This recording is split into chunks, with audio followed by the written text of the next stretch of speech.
Hey guys, how are you all? Welcome back to my channel. Today we will see what if Naruto is a Shinto god DXD. If you enjoy, then please like, share and do comments.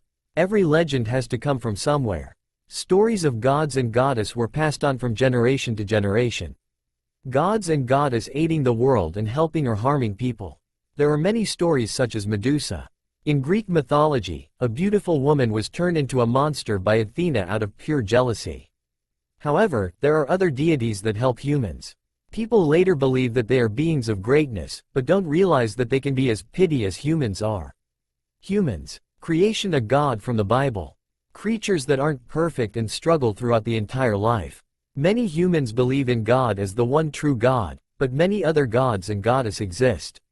Humanity later started to explore and find the other gods and started to worship them. One such god is the gods and goddess of the Shinto religion. The Shinto pantheon is one of the many groups of gods and goddess around the world. Their home is a large island that humanity call Japan. Amaterasu, Tsukuyomi, and Susanoo are three of the main gods, goddess that lead their faction. They carefully watch over their country and protect their people from threats. Threats of the supernatural world. Creatures that would take the lives of their people, such as angel, fallen angel, and devils. People wonder why angels would harm people of Japan. In their eyes, they see them as traitors for putting their faith in another god that isn't their father, God from the Bible. Conflict would arise constantly and later all-out war. This war is known as the Great War. The war started off as the biblical faction having in-house fighting. Devils, fallen angels, and angels are all part of the biblical faction, but they couldn't get along with each other. They divided into the devil faction, fallen angel faction, and the angel faction. The once powerful biblical faction split into three and waging war against each other. This war spread to the entire world and forced other magical creatures and gods, goddess to get involved to protect their home. The Shinto faction were one of the many groups that fought in the war. They fought for their land. However, like all other gods, they depended on humans' faith in them to determine how powerful they start out as. Other gods like Lu and Thor trained to become stronger, and they managed to become part of the top 10 strongest beings. This is why most of the top 10 are filled with gods from the Hindu faction because of their large number of believers. Gods and goddess like Amaterasu and Susanoo fought for their home in their world, heavenly plains. The heavenly plains is where all the Shinto gods and goddess come from. However, the first god is Amenominakanushi, heavenly ancestral god of the originating heart of the universe. Amenominakanushi disappeared after more gods and goddess were born into the heavenly plane to lead the Shinto faction. During the war, he harmed so many humans that they started to pray for their god. Many prayers were ignored, but the prayers from believers of the Shinto faith were answered. They were answered by Amenominakanushi. The heavenly ancestral god granted his blessing to one of the clan of Japan to protect their home. This clan were the Uzumaki clan. The Uzumaki clan were one of the wisest or idiotic clan to be born in Japan. They fought for their belief and their home when the devils and angels brought war to Japan. They were the one to never give up and the first to fight them off. Amenominakanushi saw them as the true sons and daughters of Japan and gave them his blessing. A blessing that granted them immense power. They were given great magical power and longevity. The Uzumaki's longevity allowed them to live as long as many of the magical races in the world. Also, with the magical power, they were granted a form of bloodline magical ability. It was known as heavenly body magic. Magic that centers around the heaven as the once called it, but it was really centered around astronomical objects. After the war ended, the supernatural found themselves peace. Well, peace for many faction. The biblical faction refused to let go of their hatred for each other and ended up in a Cold War scenario. The Uzumaki clan found themselves to live in peace. After a while, they lost their bloodline, heavenly body magic. However, it didn't matter to them. The Uzumaki live in the belief of living for family, so power didn't matter to them. Though, they still had their longevity and magical prowess. They were still feared by many other faction and creatures for being so powerful for humans. The clan would reside in Kyoto due to it being the capital for the Shinto faction. To enter the heavenly plains, they would need to enter Kyoto first. As a clan blessed by Amenominakanushi, they are the few that were allowed to enter. Even the yokai that work together with the Shinto gods weren't allowed in, except for a few. The Uzumaki are peaceful and powerful people, so the yokai and human of Japan offer them to lead them, but they would refuse, saying, "We want to live a happy life." Time has passed. The Uzumaki spent their time in peace and happiness. They prefer to live in the normal world instead of the supernatural world, so they would be forgotten by many outside of the Shinto faction. In the 21st century, the Uzumaki family dwindle in numbers and only a handful survived from those that seek out revenge or from natural causes. Even with their peaceful life, they wouldn't be allowed by others to live in peace, so they would always train themselves and keep contact with the gods, goddess, and yokai in Kyoto. One Uzumaki family moved to Kuo town, a town in Japan that didn't contain much of the supernatural world. It was there the Uzumaki Kushina found love. She met a man there and married him. This man is now Uzumaki Minato, formerly Namikaze Minato. They built a life together in Kuo and had a child. Before I continue, you must understand that the Uzumaki are a prominent family for the Shinto faction. Considering with their few numbers, every birth was always important. The gods and goddess would be there for a birth of an Uzumaki. During Kushina's delivery day, many people visit her on October 10th. The god, goddess, and other people from Minato's background came to see the child of Minato and Kushina born. The godfather of the child was given the honor to name the baby boy.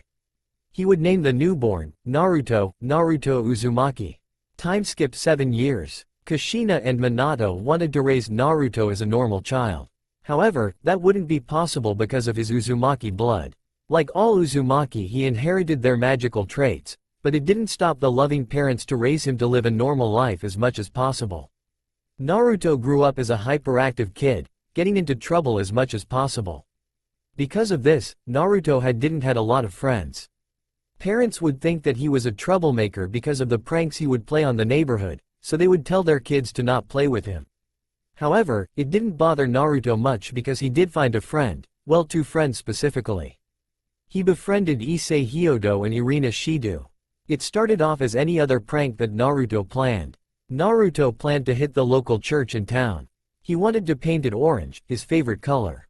The reason he targeted the church is due to him being raised as a Shinto follower, so Naruto didn't have any love for the other religion. The prank itself is innocent and wouldn't get him in much trouble if he was caught, but the chances of him getting got was great. Irina and Issei were playing with each other when they ran into Naruto in the park. Naruto was thinking of ways to hit the church at the time.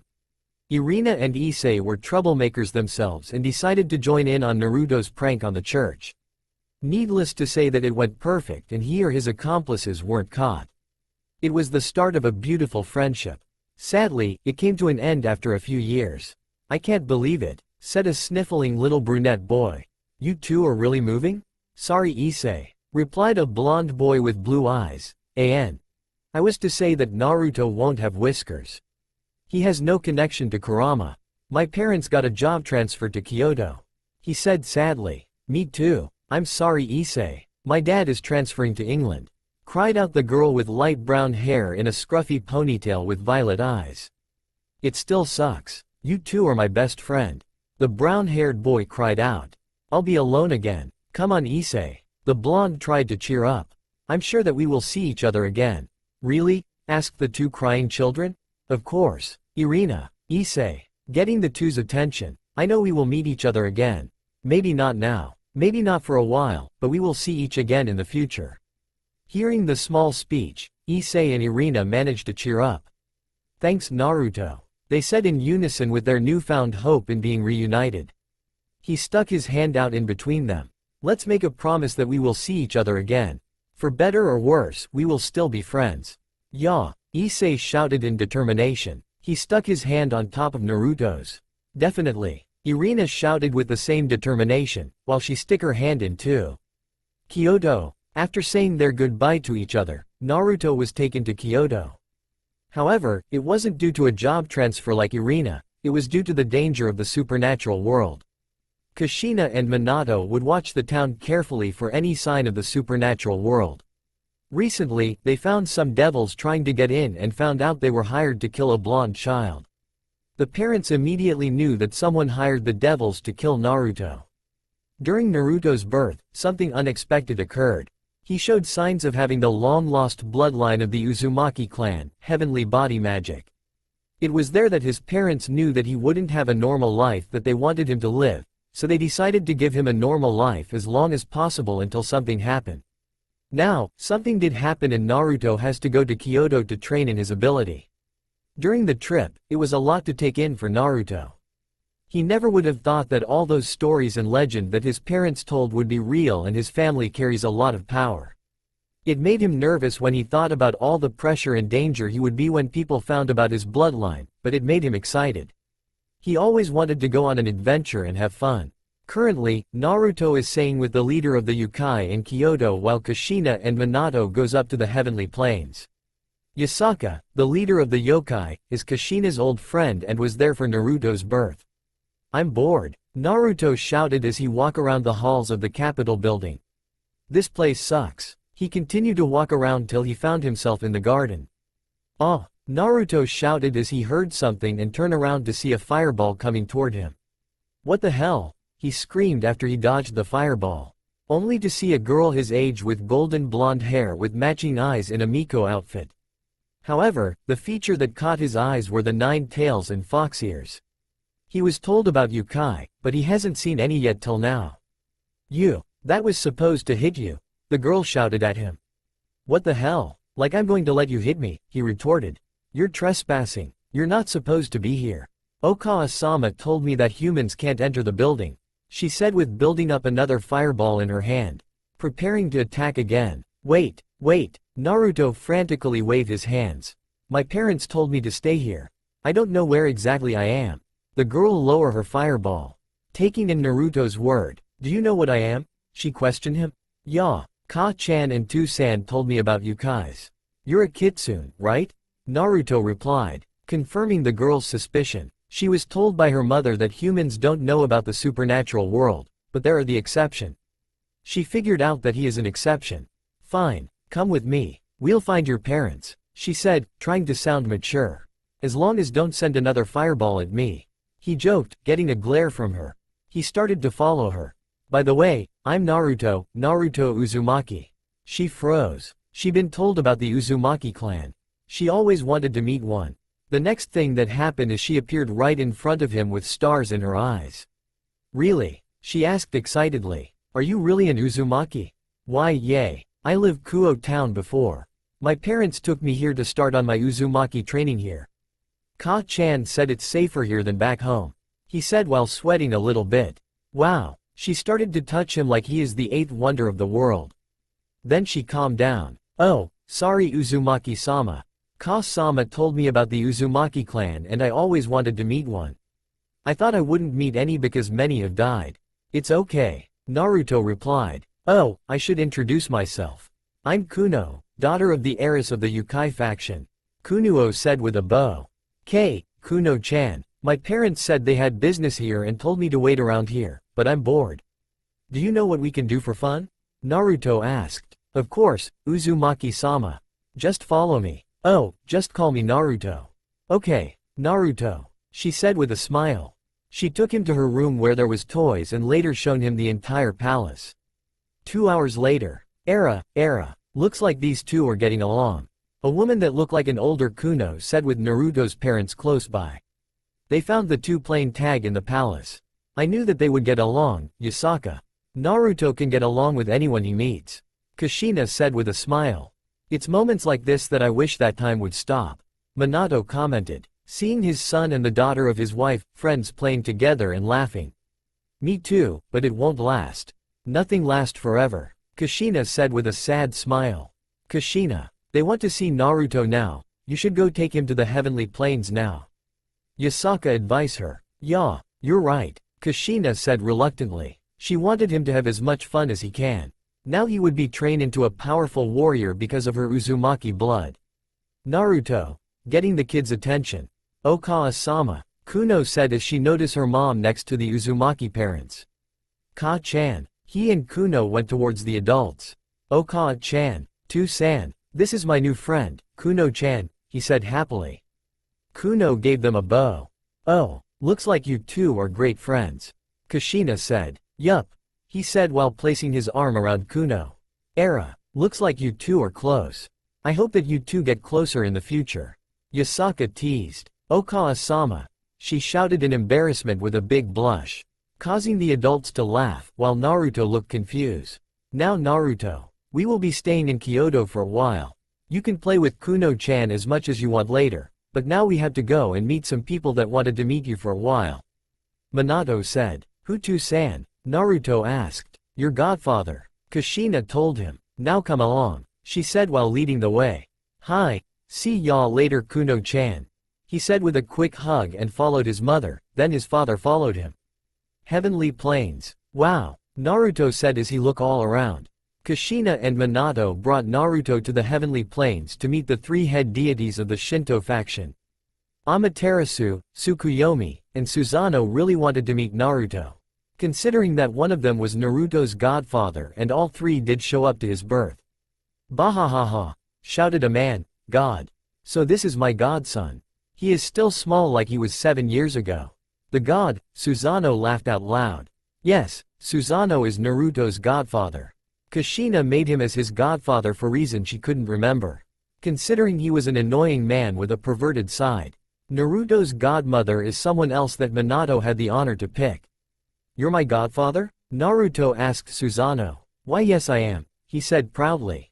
Then suddenly an orange paint bomb exploded on his face, covering him in orange. This caused Naruto's parents to sweat drop. They knew this would be coming. What the hell one? Susanoo shouted. That's for naming me Naruto, shouted an angry Naruto. Everyone always call me Fishcake or Fishcake-chan, including Ka-chan and Tu-san.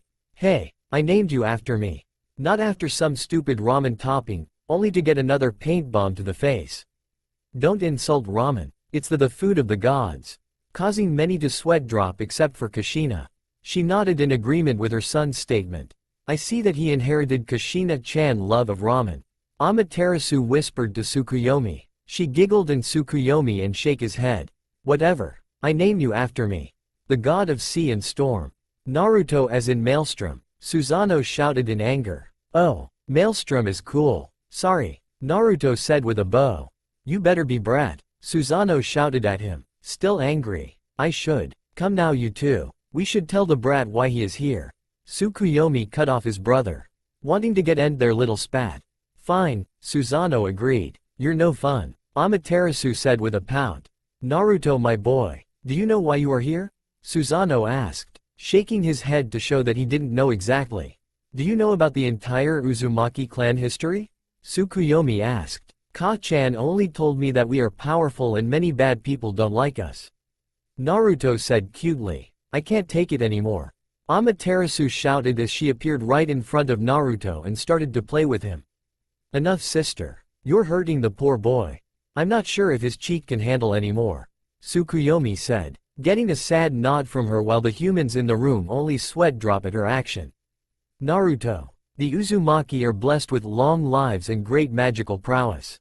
Most importantly, they have a bloodline. A bloodline that was lost many centuries was known as heavenly body magic. It was Amanama Nakanushi-sama that granted your clan all of these abilities. Tsukuyomi said, shocking Naruto. When you were born, we were there. We saw that you somehow inherited that lost bloodline. That would make you a threat to many people, but also an asset to us. Listen carefully now, I'm not trying to make it sound like I'm trying to make you into a weapon. But the other faction believe that they can take what they want from us. There are many kidnapping of yukais and the genocide of one yukai race by the devils. Shocking Naruto even further. I heard that you want to care about what is precious to you and I can tell you that devils and other race will take away or harm anything or anyone from you. Then what do I do? Naruto shouted. He didn't want to lose his friends, especially Kuno.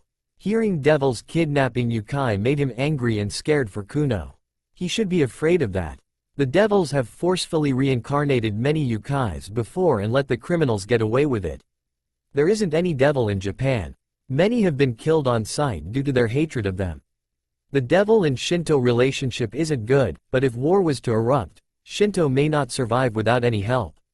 So far, besides the gods and goddess, there was only one person that could take on the super devils and that is Kurama. The Kyuubi, husband of Yasaka and father of Kuno. Yasaka and Kuno are considered kitsune like many other kitsune. The Kyuubi is a title to strongest kitsune or kitsunes. So far, there is only one Kyuubi. Simple. You train. Susanoo answered him. Train hard. You have the heavenly body magic. That alone is filled with holy and celestial magic. It will be a threat to many that want to harm you. What's the difference between celestial and holy magic? Naruto asked. He thought they were one and the same. Holy magic is magic filled with light energy. So much that only gods and goddess could possess. The only known holy power out in the world that isn't from a god is the holy swords. Any other holy magic would be only light magic, a pale imitation of holy magic. You would be one of the very few exceptions to have holy magic that isn't due to be a god or demigod. Celestial is something extremely rare. It's magic all about astronomy. Tsukuyomi explained, getting a confused look from Naruto. Astronomy. Like space, moon, sun, and stars. It's magic of the unknown space with many mysterious and great power. The only one capable of using celestial magic is gods or goddess that have the domain of something from astronomy. Look at me, the moon god, or Amaterasu the sun goddess, or Lu another sun god. We can use celestial magic, but only ones that relates to our domain. However, you can use all. Really? Naruto asked excitedly and started to hop around shouting something about being a star. So, I ask you Naruto. Will you allow us to train you so you can become powerful enough to protect us and all you love? Tsukuyomi asked, after giving it some thought. Yes, Naruto answered happily. Ha ha ha, good, good. Now, welcome to hell, Susanoo said with a dark smirk, making Naruto and his parents nervous. 10 years later. It has been a long and brutal 10 years for Naruto Uzumaki. The day he decided to become stronger in order to protect what is precious to him would be the day he cursed himself to the hellish fate, but he never regretted it. It was bitter work, but the results were worth it. Over the years, he trained to the point of exhaustion. Something that his parents didn't like, but didn't stop him. The determination in Naruto's eye weakened his mother's resolve to forbid him from training with the gods. Learning how to master heavenly body magic wasn't easy. Most of the scrolls holding the information were lost during the Great War, but he did manage to learn enough to be a serious threat to many people. After finishing his magic training, he was taken to learn the way of the sword. He was personally taught by Susanoo to learn how to wield a sword. Even becoming a master swordsman, it wasn't enough. He thought he could do more if he learned how to wield more weapons. That was when Yasaka called in help to teach Naruto. She called Shigure Kasaka. 1. Shigure is a beautiful young woman with a slender frame yet remarkably curvaceous figure and well-endowed breasts. She has long waist-length raven hair usually tied back in a high ponytail, peach skin, and light purple eyes. She wears a purple choker around her neck that contains numerous small pins. She normally dresses in a small pink kimono and long purple stockings. She is human like him that got involved with the supernatural world like him. She was an odd person, but her skills in every weapons were unmatched by anyone. After finishing his training, Susanoo decided to give him a gift. The gift was the Aim no Murakumo no Tsurugi, or more commonly known as the Kusanagi. The holy sword that Susanoo gained after slaying the legendary 8-headed evil dragon, Yamata no Orochi. The Kusanagi is one of the few holy swords that had rivaled the original Excalibur. The original Kusanagi design didn't fit Naruto, so he asked Susanoo to alter it. It had a black scabbard and matching hilt, and was a larger size than a normal Chikuto, too. Then Naruto started to learn from the Ukai and Senjutsu. At the start, Naruto couldn't learn how to use chakra, so therefore couldn't learn Senjutsu. So after pulling some strings, the Shinto faction was able to get Sun Wukong to teach Naruto. Considering that the monkey, Buddha, is the best Senjutsu user and the only one to help Naruto find a way to learn how to use it, Sun Wukong figured out that Naruto couldn't access his chakra point as easily as others, so the old monkey started to train him in Kai. Kai is the life force of the person, meaning that Naruto is learning how to manipulate his own life force, something very dangerous. Chakra is manipulating the flow of Kai. Using chakra doesn't touch the life force of the person, so it's a lot safer. Chakra training is learning how to direct Kai into doing something. Think of chakra like driving a car. It's easy and fast to travel. Then think of Kai like walking, running. You can do a lot more with walking when traveling to places that a car can't reach, but is a lot of more work. Car may be easier and better, but walking have more benefits. 3. Naruto started to learn how to manipulate his own life force, but considering his Uzumaki heritage, it was difficult. His own life force is very strong, so learning how to manipulate took longer. Then senjutsu training was far more dangerous as it should be. With chakra, you just direct Kai to nature energy and feel it interact with your Kai. Then it would give you the ability to learn senjutsu. However, Naruto didn't do it this way. He needed to learn how to blend his Kai with nature energy. That took time to do. He needed to allow nature energy into his body and becoming one with the earth. After many beating to the head by the anti-senjutsu stick to force nature energy out of his body, he finally learned it. The results were promising. It forever changed his Kai to blend with his surrounding, meaning that he would always be considered normal as long as he is around normal people. This made Minato and Kushina very happy because that would mean any censor would have the most difficult time when searching for Naruto. Senjutsu user or not, censors would always look for something sticking out, but if Naruto is making himself part of the background, he wouldn't be found. It was that idea that he went to Shigur to learn how to be a ninja. However, Naruto's senjutsu only give a boost to his physical power, magical power, sensing, and Kai. He didn't get to learn about using senjutsu technique, but he was still happy with the results. Even after learning all of this, it wasn't enough for Naruto. He always believed that he could get stronger. He started to dive in his Kai training. Seeing that his parents hasn't contributed to Naruto training, they felt bad. During his 13th birthday, Kushina gave him an Uzumaki relic. It was an essence flame. 4. Essence flame can be considered as the god of fire. It was an idiotic idea from one of Naruto's ancestor. To create an all-powerful flame that all flames would obey it. When an essence flame is present, all other flames fear and follow it because they are the king of flames and all other flames naturally serve it. Then another Uzumaki got the idea of sharing it with other Uzumaki and broke it down into multiple essence flame. Currently, there are 23 essence flame that exist. In all essence flame, they have their own unique ability, but all can perform some of the same moves. Like forming wings to fly. 5. Essence flame may be only available to Uzumaki and to those they gifted to, but that doesn't mean all Uzumaki can use it. To use essence flame, the person needs to absorb it into their Kai, making it part of your life force. Something very dangerous. All flames are powerful and destructive in their own way. If you can't conquer it, then it will burn you alive and destroy your very soul. Well, more like consume it. Absorbing any flames, even the weakest one, can lead to certain death if you're not prepared physically or mentally. This was one of the reasons why it was broken down, besides sharing it with the rest of the clan. The original essence flame couldn't be absorbed by any other Uzumaki, so they broke it down. However, many went missing over the year. Some were given to gods like Amaterasu and others were stolen. However, what many failed to realize until it was too late that the essence flame served as a replacement bloodline for the Uzumaki. Only an Uzumaki can absorb it for its power. Any other can only use it a lantern or power source, depending on which essence it is. Only an Uzumaki can change it, so others can absorb it and use it.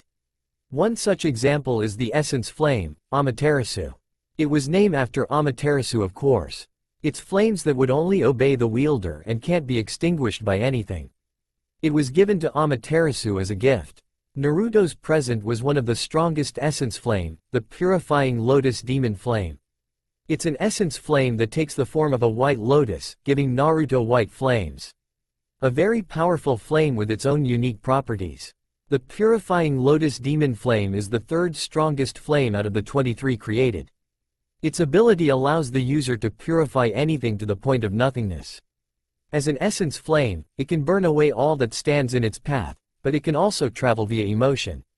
If the user focus on someone's emotion, the flame can enter them instead of the usual fire attacks. It's unknown why it travels through emotions, but like most of the strongest essence flame, it's mysterious and has some form of sentient life. When Naruto was absorbing it, the purifying lotus demon flame accepted him. The previous Uzumaki died in agony when they tried. Kushina was very worried about offering him this flame, but it was acting strange when Kushina arrived to take one of the flames they had in their possession. Kushina couldn't resist picking that one, as the flame was compelling her to give itself to Naruto. Don't believe that Naruto was training only. He spent a lot of time with Kuno, someone that he got really close to during puberty. He started to have feelings for Kuno, especially after seeing her well-developed body. 6.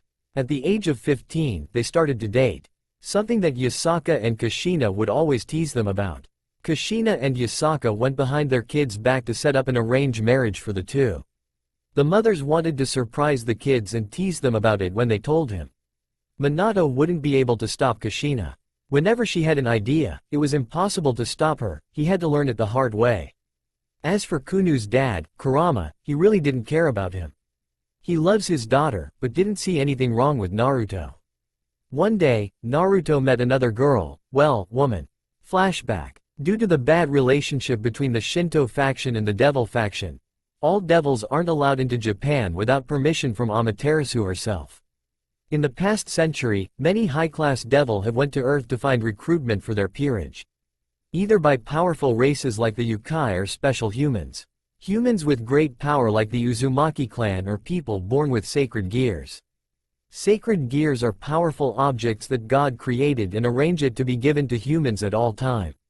Whenever a possessor of a gear dies, they're immediately reincarnated into another human to avoid being lost.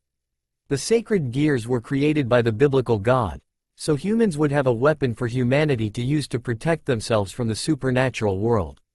As for the Uzumaki clan, there hasn't been one that was reincarnated into a devil due to their stubbornness and due to them being forgotten by many. Devils use their evil piece to reincarnate any race into a devil. Forcefully or by choice, it didn't matter to the devils. After the Great War, the three biblical factions faced extinction. The war killed many fallen angels, and devils. That was the main reason the ceasefire occurred. They didn't want to go extinct. For the devils, in an attempt to raise their numbers, Ajuka Beelzebub, formerly Ajuka Astaroth, created the evil peace system. However, devils found it as a way to make some slaves after so many of their own dying and needed replacement. It later became a game for the devils. Build a peerage out of the strongest, which many have done. Very few uses the system to actually bring up their number. Yukai has been seen as a far more superior race compared to humans, but not strong enough like vampires to reincarnate. There were many cases that Yasaka got reports of Yukai becoming devils by force and aren't able to save them because they immediately fall under devil's jurisdiction. This brought up conflict with Yasaka and the new leaders of the devil faction. The devils refused to give up their people or the devil that was marked as criminals by Shinto. It seems like that war would arise again when Kurama came into the next meeting between the faction. However, Sirzek proposed to show that devils weren't bad as they thought. He proposed that they allow a Yukai race live in the underworld with them. After fierce debating, they accepted to their term and let the Nekomata live in the underworld. Before the war, the Nekomata once lived in the underworld, but returned back to Japan when it started. This was a chance for them to live in the underworld again, but Kurama tried to talk them out of it, saying it was too dangerous and the devils shouldn't be trusted. Unfortunately, his words fell on deaf ears. After a few years, an incident occurred and they were wiped out. Yasaka and Kurama were furious about the devil's action. The devil claimed that they were too dangerous to let live after one Nekomata killed a high-class devil. The funny part was that Nekomata, or Nekosho to be exact, was a reincarnated devil, so she fell under devil's jurisdiction. However, the devils turned a blind eye about that fact and wiped out the entire race. The Shinto gods got involved with the incident. They usually allow Yasaka do all the work, but this was something that they couldn't ignore. It was decreed that any devils on Japanese soil would be seen as a stray devil or an invading force and be assigned for war. Sirzek or Ajuka couldn't do anything about their decree, so they would have to mark any devils that went to Japan as a stray to avoid war. Seraphal Leviathan, another devil leader, received news that their relationship with other pantheons weren't that good, so war with Shinto faction could bring in others. Especially the Hindu faction, because Sun Wukong is considered part of their faction, but as well as a Yukai, so they had some form of an alliance, and considering that most of the top 10 strongest are filled with Hindu gods didn't sit well with them. Now let's get back to Naruto. Naruto started to do jobs from Kurama. He wanted to get rid of Naruto as much as possible. Naruto, I have a job for you. Kurama said from his throne. Kurama sa tall, muscular man with red hair and amber eyes, 7. He preferred his human form more than his kitsune form or kyuubi form. His kitsune form showing his tails and ear gave out of dominating aura, and his kyuubi form is just a giant nine-tailed fox. His human form was less straining on his power and more comfortable for himself. For the kyuubi, he didn't care about his position as the strongest. He acknowledged his own power, but doesn't become overconfident when facing an enemy. Overall, he can be considered a lazy man in general. He is one that wouldn't involve himself unless he has to. This was the main reason why he refused to lead the Ukai faction. He wanted to relax with his family and friends. Hey old man, Naruto said with a wave. What is it this time? Kurama tossed him an airplane ticket. You're going to Tokyo. We have reports of a devil in town and the last batch of men I sent died. You should be okay. Aren't you afraid that I would die? Naruto deadpanned. Of course not, he said with a smirk. If you die, then Kuno would spend time with me. If you live, then Kuno would be happy. I win either way. Kurama may like Naruto, but he does have the same overprotective father instinct. It just happens to be a weird one. Damn kitsune, Naruto muttered. Come now Naruto. If you come back alive we can go have fun. Kurama answered back with a mischievous. For a lazy man or kitsune, he is still a kitsune that likes to have fun and cause some chaos somewhere. You better treat me to ramen first, he shouted. No problem, he said with a clap. Naruto took the tickets and left to Tokyo to hunt down the devil. Naruto didn't waste time searching for the devil. He didn't like innocents dying, and having a stray devil around would lead to many deaths. Considering that all devils are forbidden to enter Japan, they couldn't send anyone to kill the stray, so it was left to the Shinto faction. The surviving Nekomatas and other Yukai still held a grudge against the devils and would kill to get a chance to have some payback. Naruto started to gather nature energy into his body to find the devil. He tracked the energy to an alleyway where he finds a group of dead devils and one standing devil left. My oh my, it looked like that the devils did come to Japan after the decree. Naruto said to get the stray's attention. At least they're dead. You stray want to tell me who you are. I sense that you're a Yukai, but can't tell exactly which one. Reincarnated devils are hard to sense with senjutsu. Getting the stray to pay closer attention to him.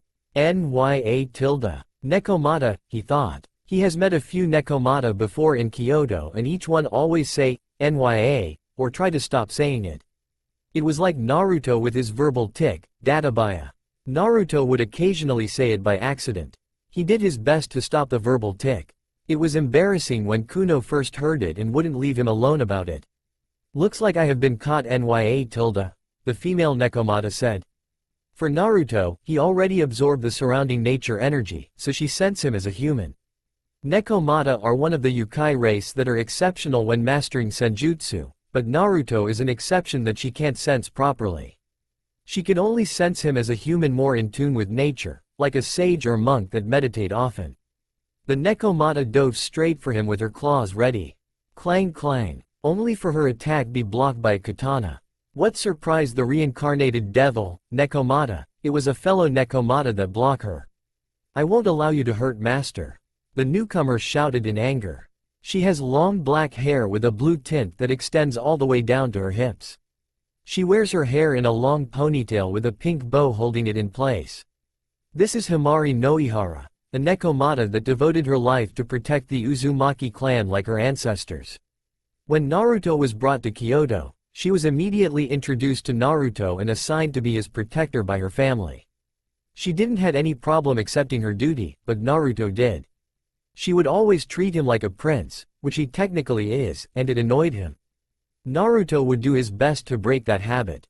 After an incident, she changed and became more friendly and flirty with him. Double flashback. Naruto was 11 at the time and he wanted to explore Japan more. To the disapproval of his mother. For the last time, Naruto. I said no, it's too dangerous, Kushina said. She didn't want him to be in danger too soon, but it's in his blood to do what he wants and wouldn't give up. Please, Naruto begged on his knees while using his infamous puppy dog eyes. The answer is still no, Kushina stated without hesitation. Che, that didn't work, he thought. His puppy dog eyes would usually work. Come on Kushina-chan, we both know that Naruto won't give up, Minato said. During Minato's childhood, he liked going out exploring as well. The difference between him and Naruto is that Naruto have parents and is a hell a lot more stubborn than him. Minato would be talked out of his ideas most of the time by his caretaker or friends, but Naruto won't. Being the son of an adventurous blonde and stubborn Uzumaki is the worst nightmare for parents. It's too dangerous and he is too young, Kushina stated. She didn't care if she was the same way as Naruto as a kid, she wouldn't put Naruto in danger. How about this, we let him go further out of Kyoto? Minato tried to compromise. There are some criminals out there that we haven't dealt with. We can let Naruto do it. He is trained in this way, he would still be close by to be safe. Naruto hope rise as he watched his father tried to help him.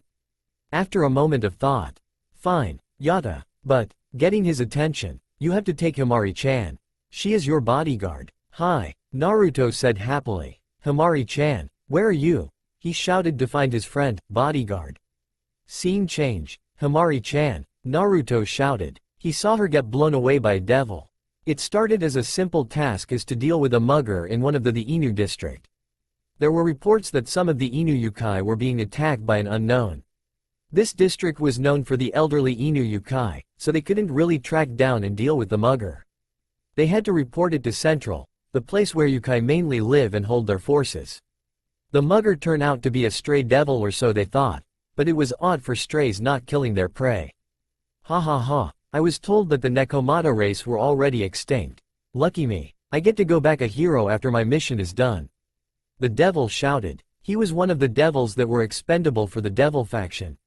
He was sent to gather information on the yokai, but would be acknowledged that he is a stray if the yokai found out. It was a common tactic used by the devils. It was usually done for gather intel for unknown reason, peerage scouting, or some other unknown reason. The law didn't stop their greed. This devil was one of the one that participate in the Nekomata purge. Damn you. Naruto threw a few kunai at him and went to check on Himari. Himari-chan, are you alright? He asked her while holding her in his arms. Master, she said weakly. Run, your life is more important. No, I won't leave you alone to die. You're my friend and someone precious to me. I rather die than abandon you, he said with great determination in his eyes. It stunned her. You will die with the cat, human, the devil said as he fired a demonic bullet at the pair. Move master, Himari shouted. Naruto just stood up to block the attack with body. No, she shouted in tears. She didn't want him to be harmed, especially now after his little speech. Naruto just stuck his hand forward, perpendicular to his body, and crossed them. Heavenly beam, Naruto shouted. A golden magic circle appeared at the tip of his hands then disappeared to show that the spell has been activated. Several golden beam made of holy and celestial magic shot out and easily destroyed and the devil's attack and instantly vaporized the devil. The weak devil couldn't survive against holy magic, maybe light, but not holy. Himari could only stare at Naruto. Seeing that he is more than capable of protecting him. It was the first time she saw him using heavenly body magic and she didn't realize that it was this powerful. Even after hearing about the legend, Naruto turned around to face her. You alright, Himari-chan?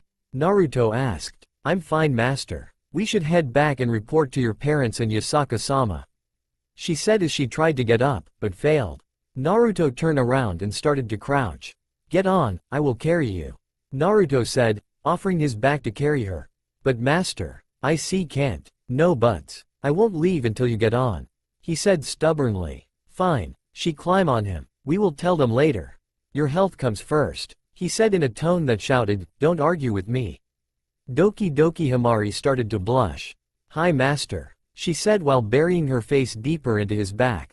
When will you ever stop calling me, master? I told you, Naruto is fine. He said. She blushed even more. She was glad that he couldn't see her now.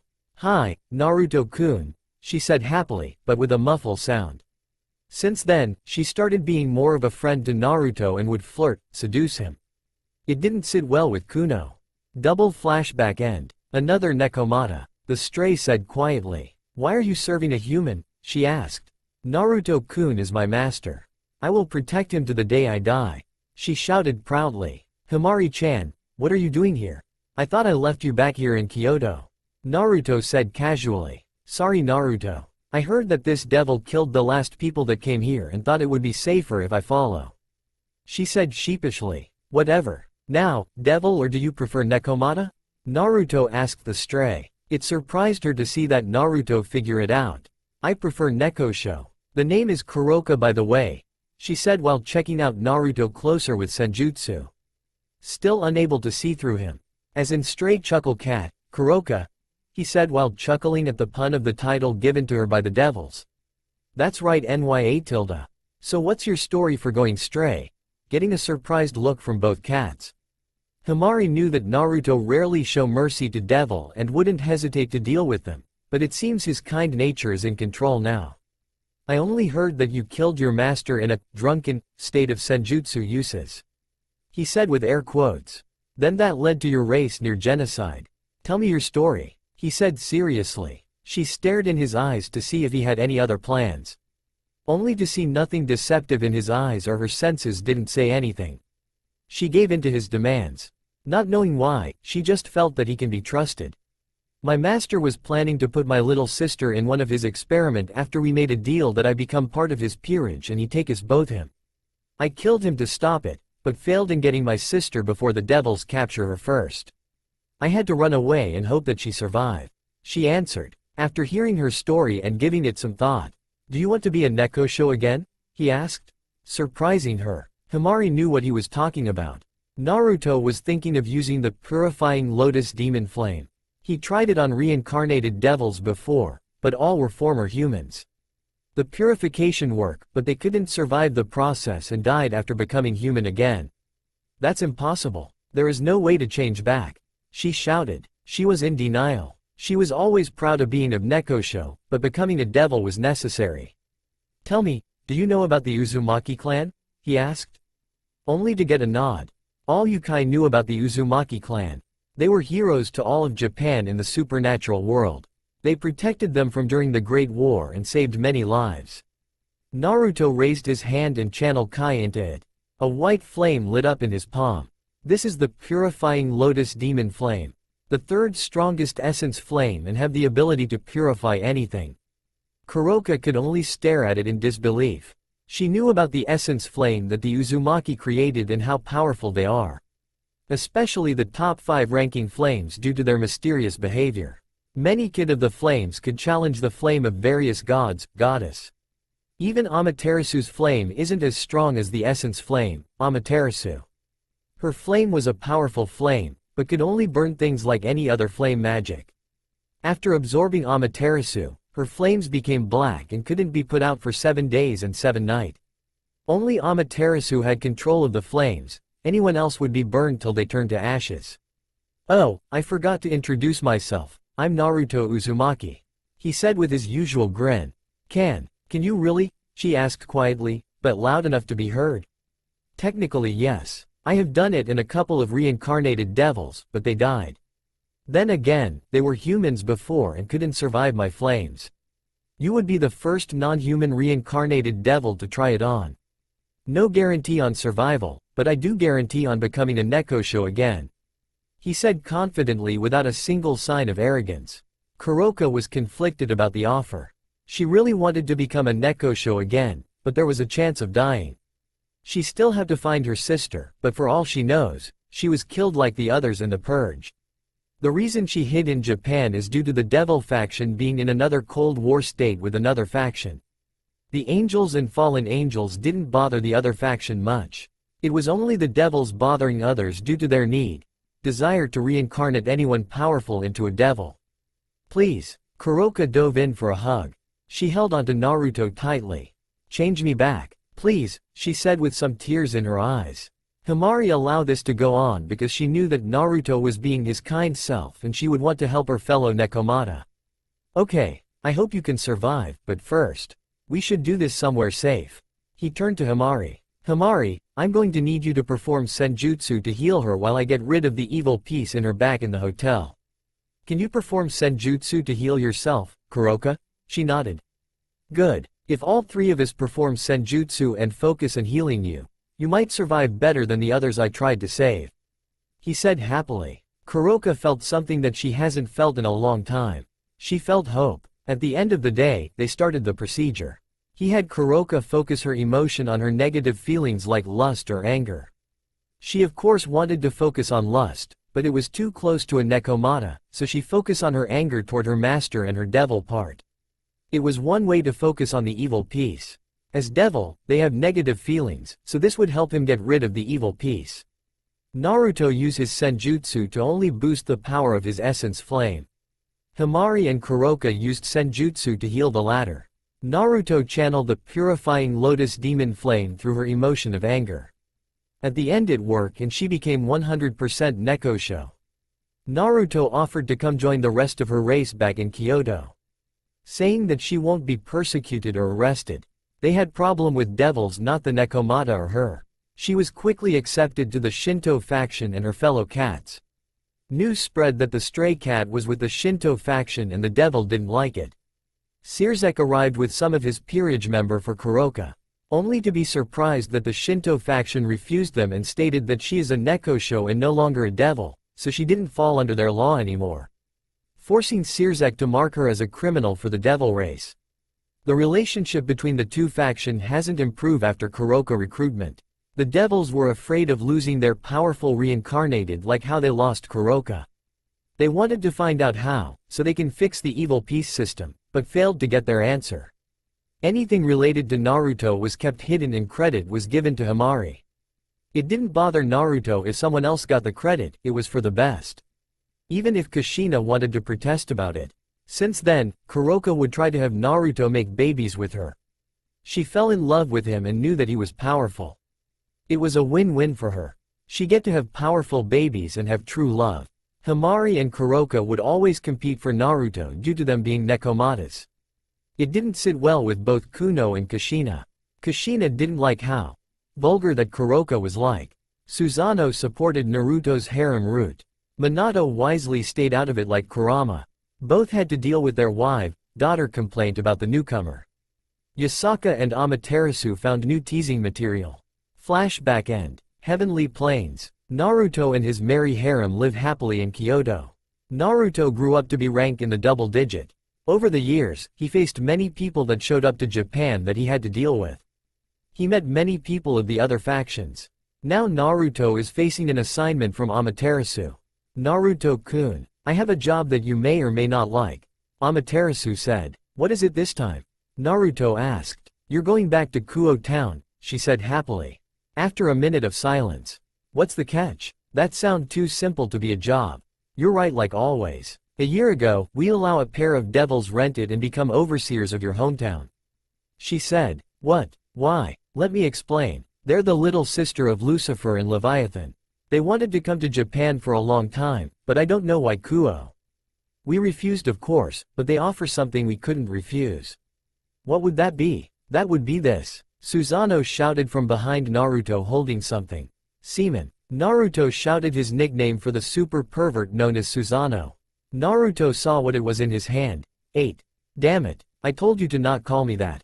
Susanoo responded. Is that? Naruto said unbelievably. Yup, an essence flame. The bone-chilling flame. One of the most unique and powerful flame. Even if it's rank 11th. The cold abilities that it gives out makes it more difficult to be overpowered by some of the single-digit ones. Susanoo answered. Apparently the devils stole this one. They tried to absorb it, but failed every time. I heard that the genius, Ajuka, failed to learn anything about it. I'm afraid that the devils may have more of your flames, but we can't go down to hell and start tearing shit up. They gave it back in exchange for allowing the two heirs become overseers. Of course there are several conditions and they broke them.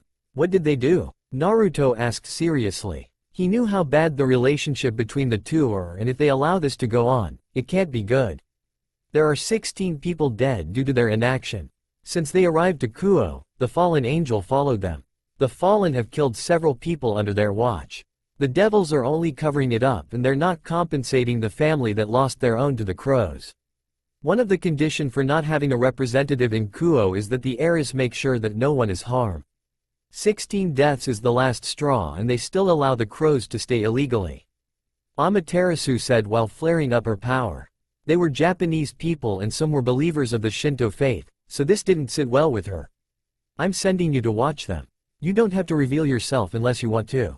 You're to monitor them. If we have one more person die, then you are send message to me and we will decide what to do from there. Alright, Naruto started to leave. Oh, before I forget, Shigure is going with you. Getting a surprised look from Naruto.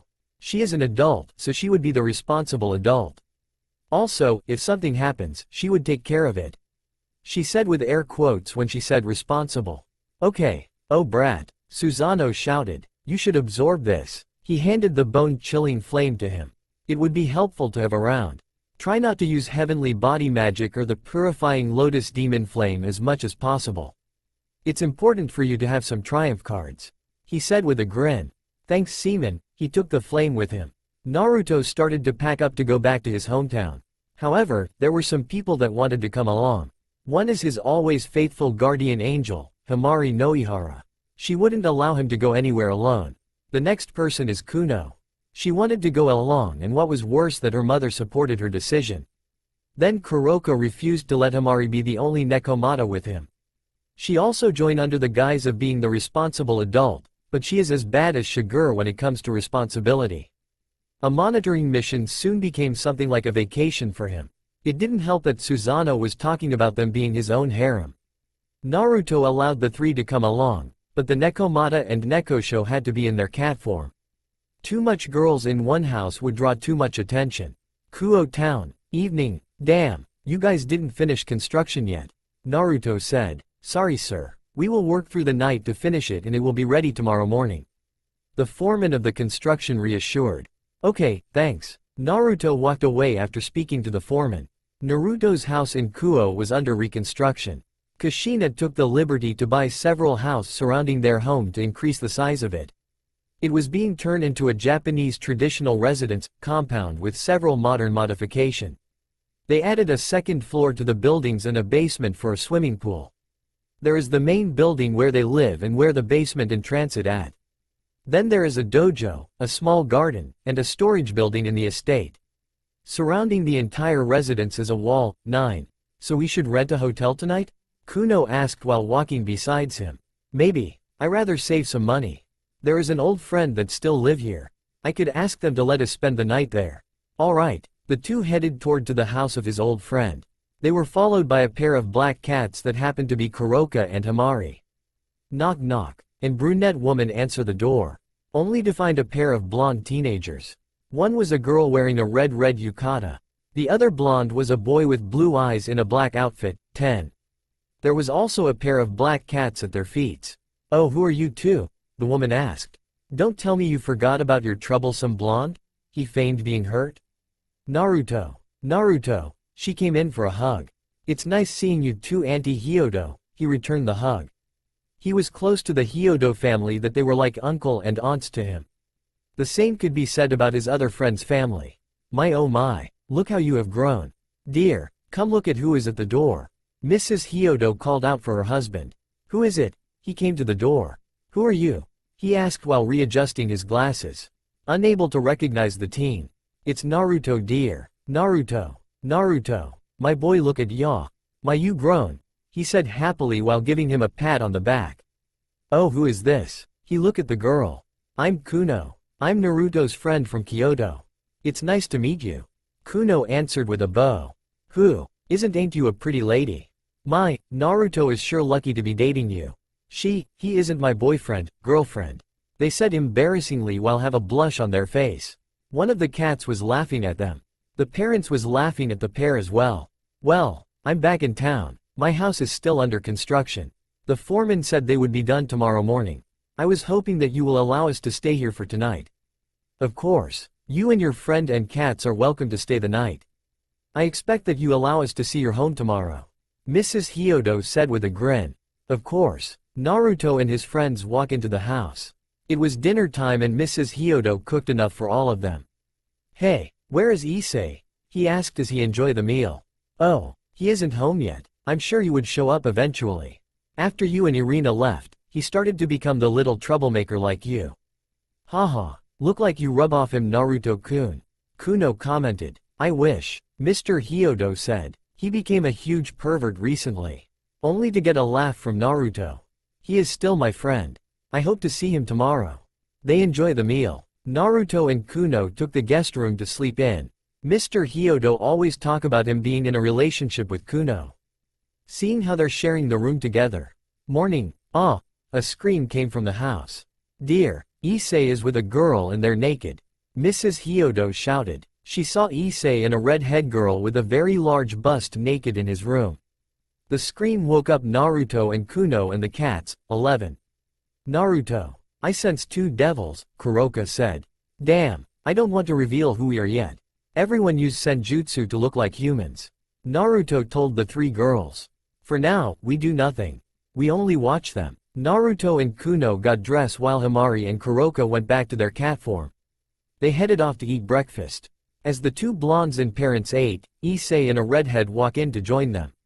Huh, who are you two? Issei asked. Haha, don't tell me you forgot. Still getting a blank look from Issei. Do you remember? I know we will meet each other again. Maybe not now. Maybe not for a while, but we will see each again in the future. Naruto said with a childish voice. The redhead was watching the blonde. Issei was her new pawn and she would want to know about his life. Naruto. Issei shouted. Naruto got up and went in for a hug. It's been a long time, he said happily. His old friend is back in town. Too long, Issei. Look at you, you got a girlfriend. He said as he gestured to the redhead. Oh, this is Rias Gremory. He introduced her to everyone. She isn't my girlfriend. What about you? He pointed to Kuno. They took their seats at the table. I'm Kuno. I'm from Kyoto. Kyoto? Really? Rias asked with stars in her eyes. Why yeah, me and Naruto-kun came from Kyoto. I came with him when he was coming back to his hometown. I'm not Naruto-kun's girlfriend. Kuno answered. Then she picked up a black cat with a headband on her. This is Kuro. She is my pet. Kuno didn't want to use her real name because it would be obvious to devils. Kuro mean black in Japanese, so it fitted a black cat. Kuroka became a popular topic after she was returned into a Neko show. Many high-class devils fear losing their servants to the one that changed Kuroka. There were some reincarnated that tried to get to Japan to see if they can be saved. Many have failed. Naruto picked up another black cat with a bow on her tail to introduce to everyone. This here is Himari. Himari licked his face to show her affection toward Naruto. Those two cats look like nice pets. Mrs. Hyodo commented. Era. Rias said to gather everyone's attention. Are you and Kuno joining Kuo Academy? She asked. She wanted to keep her eyes on them. Yes we are. Technically today should be our first day, but the house construction wasn't done yesterday. Today, we would have to ditch today and go settle in our new house. Naruto said with a smile. Issei, can you tell the staff that Naruto Uzumaki and Kuno Uzumaki wouldn't be attending till tomorrow? Hey, I thought you said she wasn't your girlfriend. Issei shouted in anger and jealousy. She isn't. She is my fiancé. Naruto dropped the ball on everyone. Rias looked a little sad for some reason. What? The Hyodo family shouted. You guys should know that my family have their traditional roots to Japanese culture. So does Kuno's family. They arrange us to marry each other at the proper age. Naruto answered. The day that Kushina and Yasaka revealed the marriage contract didn't last long.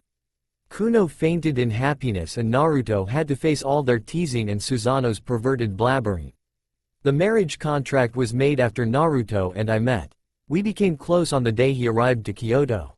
Okawa-sama and Kushina-san were very close during their childhood. Kuno said while blushing. Naruto was weakly laughing. Yeah, even though we aren't married yet. She took on the Uzumaki name already. It was embarrassing when we heard about the contract, but we are happy. He said while giving her a kiss. Issei looked even more jealous. They talked about life in Kyoto while finishing breakfast. Rias was the one asking the most question. Then they all headed out of the house. Issei. Naruto shouted to get his attention. Come by my house after school. It's a lot bigger now and you should know how much it changed. Alright, Issei shouted back. He followed Rias to school. Who are Naruto Uzumaki? Rias thought. Naruto led Kuno, Kuroka, Himari, and Hyodo parents to his house. This house is impressive, shouted Mr. Hyodo. Amazing. For a traditional house there are several modern rooms. Mrs. Hyodo said. Naruto introduced the Hyodo to his newly rebuilt house. To say the size is big is an understatement. The entire estate took over a couple of houses that were there before. The addition of a couple buildings like a storeroom and the dojo was something that Naruto requested. He wanted a place to train and a warehouse to store some of relics belonging to the Uzumaki clan. For a traditional family, they held a lot of antiques from Uzumaki history. Most of those antiques were kept at the storehouse, whereas was locked up tightly and covered with Uzumaki's seals to prevent any form of entry. Only the blood that was registered into the seal can enter the storehouse. That would be the entire Uzumaki family by default: Kuroka, Kuno, and Himari. Shigure somehow already got into the storehouse before registering her blood. She refused to register herself, considering that she could enter somehow. Inside the main house was pretty simple besides the furniture. All furniture were modern, something that you wouldn't expect in a traditional house. Built like one, but decorated as a modern home. The living room was comfortable, nice leather couch and a kotatsu table with a large flat-screen television to enjoy.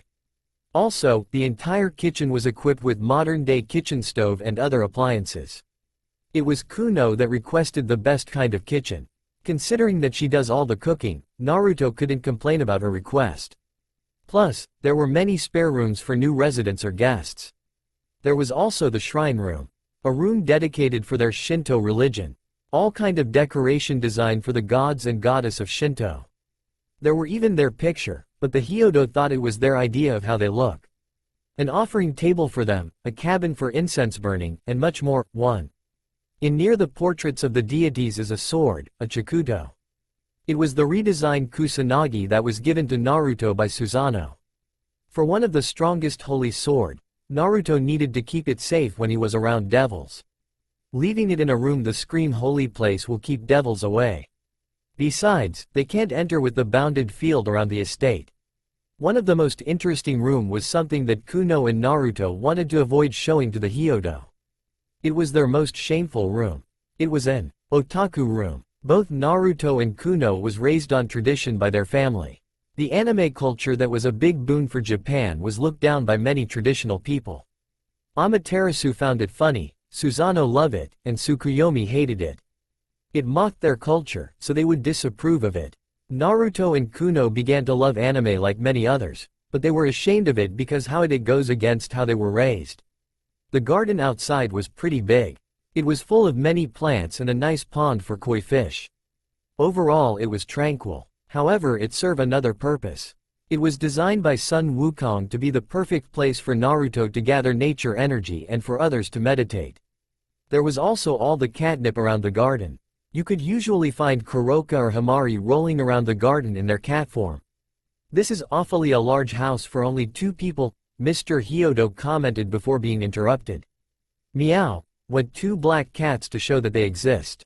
Sorry, for 2 people and 2 cats. Happy? He asked the cats. Getting a satisfied look, then nodded. Shouldn't there be a responsible adult to watch you two?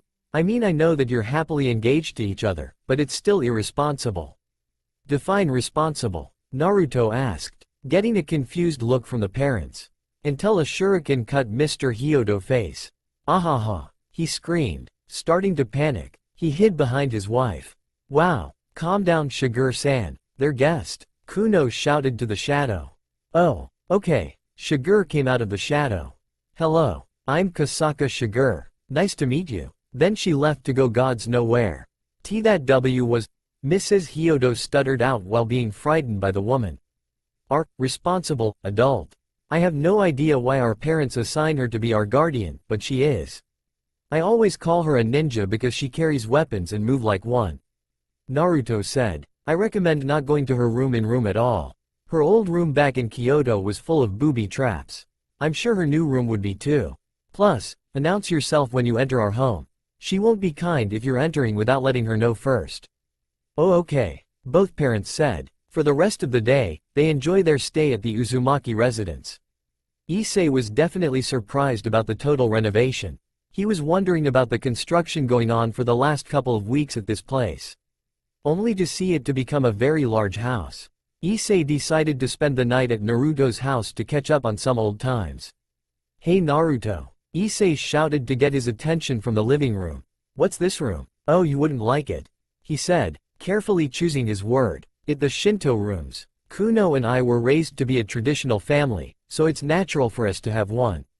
You're Christian, you wouldn't want to bother about it, Naruto said as he led Issei back. Naruto knew why Issei questioned about it. It was his devil instinct to avoid the room because of the holy objects and the holy sword in it. It wasn't time to tell Issei the truth about him. Dinner is ready. Kuno shouted to get the two friends to come to the dinner table. They were currently eating upon a traditional Japanese table with cushions. They did have a regular dinner tables with chairs, but it was reserved for special occasions. Issei only looked at the expensive dishes and decorations. Man, where did you get all the money to pay for all this? The reconstruction alone must have been a fortune. Plus that indoor pool is awesome, he asked happily when he thought about the indoor heated pool with a jacuzzi. He really want to go swimming in it. I mean, your old home was pretty normal. Issei, the Uzumaki family is one of the few family that keeps to Japan's tradition. My ancestors made a lot of money for their descents. My mother never care about being rich, so our old house was like that. Naruto answered, getting a nod of understanding. Plus, Kuno's family is very rich. You can say I married into money, but my family is pretty loaded, he said with a laugh. Lucky bastard. I wish I was an Uzumaki, he thought, then look at Kuno's boobs. Man, he sure is lucky. Then he went back to his delicious food. I shouldn't look at her. She's my best friend fiancé. That's like her being my sister. He and Naruto was always close as kids that they consider each other brother. I just hope Motohama and Matsuda don't get hurt by Naruto. Tomorrow is the day he would take Naruto and Kuno to Kuo Academy. He knew that Naruto would attract a lot of girls and Kuno would attract a lot of boys. In the old school building, Akeno, do you have anything on Uzumaki Naruto? Rias asked her black-haired friend with bigger boobs. Only that he was born here and moved to Kyoto. It seems that the Uzumaki family is one of the few family that kept their Japanese roots. I couldn't find anything on Kuno because she already registered herself as an Uzumaki. Akeno asked, how about you, Kaneko? Did you find anything when you followed Issei? She asked the petite girl with white hair and hazel eyes. I only sense a lot of holy energy from the house, Kaneko said passively while eating her snacks. This made Rias serious. I'm not surprised, Akeno commented, only for Rias to look at her for answers. The Uzumaki are like Himejima clan. They aren't connected to the supernatural world like the Himejima, but they're ancient. They most likely have holy objects belonging to the Shinto faction. I remember seeing several in my old life, she said sadly. Since the Uzumaki clan were famous throughout the Shinto faction, but many were jealous of their power and how they're favored by Amanamanakanoushi. Once they left the life of supernatural, they tried to hide as much of them from their own clan to sound like they're the strongest clan for the Shinto family. They kept the Uzumaki hidden out of jealousy mostly, but some other clan did it because the Uzumaki wanted to live a normal life. Akeno's news relaxed Rias. She feared that a family from the church move into her territory. Okay, but keep an eye on them. Everyone nodded. Kiba, tomorrow, bring Issei to the club room. The next day, Issei, Naruto, and Kuno left off to school. Kuroka and Himari were staying inside the house for the day. Shigur is off doing gods know what. For all the years Naruto knew her, he can never figure her out. She was too good at hiding. The only time he can find her is when he is using senjutsu. Thud. The three students turned their heads toward the sound, only to find a young nun that fallen. Issei went over to help her out. Are you okay? He asked her while he offered a hand. Aye, why'd I keep tripping over? Oh, I'm sorry. She took Issei's hand for a lift up. Thank you very much. Then the wind blew, blowing her veil off, only for Issei to stare at her for a second, then went to chase the veil. Naruto could sense a growth and increase of his pheromones. Through the years of training his kai and senjutsu, he learned to naturally sense things. He sensed the increase around Issei. Turns out he's a pervert after all, Naruto thought with a sweat drop while he watched his friend chasing the veil. She asked for direction to the church and all three took them there. Naruto-kun, Kuno whispered to Naruto. All four of them were by the entrance to the church. She sensed abnormal life signatures. Yeah, I know. The crows are in there. Most likely their base. Man, Irina would be pissed about that, Naruto whispered back, only for her to puff up in jealousy. She knew that Irina was his first female friend, but it didn't change how she feels. We'll deal with them when the times comes. She nodded. She went over to give her new friend, Asia Argento, a hug goodbye. Let's go. We don't want to be late for school. It's our first day. Naruto shouted to his two friends. See ya Asia, he waved goodbye. She could only watch them leave while waving goodbye to her new friends. All three ran towards school with a few minutes before they were late. Naruto and Kuno had to go to the staff room to find their schedule. Naruto noticed that Sona Shitori and Tsubaki Shinra were watching them closely. Gremory must have told them about us. Naruto thought. The two blondes were assigned to the same classroom to Issei's class. The devils didn't have any involvement with that. Rias and Sona didn't have time to fix it, so they can decide their classroom. It was Shigur that set them up in that class. She knew that Issei is Naruto's friend and set it up for him. Shigur would give out an emotionless demeanor, but she really does care for her friends. Sona, the student council president, figured that their family set it up like that. She already studied about them and found out that they're an influential family. Okay class, the teacher said, we have two new students. Come in here and introduce yourself. Two blondes walk right in. Everyone start to cheer for the newcomers, except for one. OMG, both of them are blonde. Look at her boobs. He's a hunk. Damn, she's why. Many of the students complimented them. The teacher got them to quiet down eventually. Issei already knew that Naruto and Kuno would get this kind of reaction. Hey, I'm Uzumaki Naruto. I was born here, but moved to Kyoto. Now I'm back. Nice to meet you, Naruto said nicely, getting the girls to check him out more. Kya, are you single? Do you want to go out? Naruto only chuckled at their questions. I'm Uzumaki Kuno. Kuno said happily. Are they siblings? They do have the same blonde hair. They questioned amongst themselves. I'm from Kyoto and I'm currently engaged to Naruto, she said while showing everyone the ring. It was a silver ring with a design that symbolized a kitsune and had a blood-red diamond in it. Of course, people had to take a closer look at the design to tell what it is. What? Everyone shouted, including the teacher. She couldn't believe that someone her age was already getting married. Yeah, both of our parents come from a traditional family, so arranged marriage is common. I'm just happy that it was set up after I fell in love with Naruto-kun, she said happily while grabbing onto his arm. Bastard, most of the boys called out. Many wanted to ask the new girl out, only to find her already engaged. No, the girls shouted. They wanted Naruto for themselves. Enough, shouted the teacher. She had enough of the slight pandemonium that was caused after the discovery of the two's status. Take your seat over there, the teacher ordered. The rest of the day, they would be asked questions by the students. Many boys didn't like Naruto already for being a handsome boy and stealing all the girls. Kuno was asked about life in Kyoto and her engagement.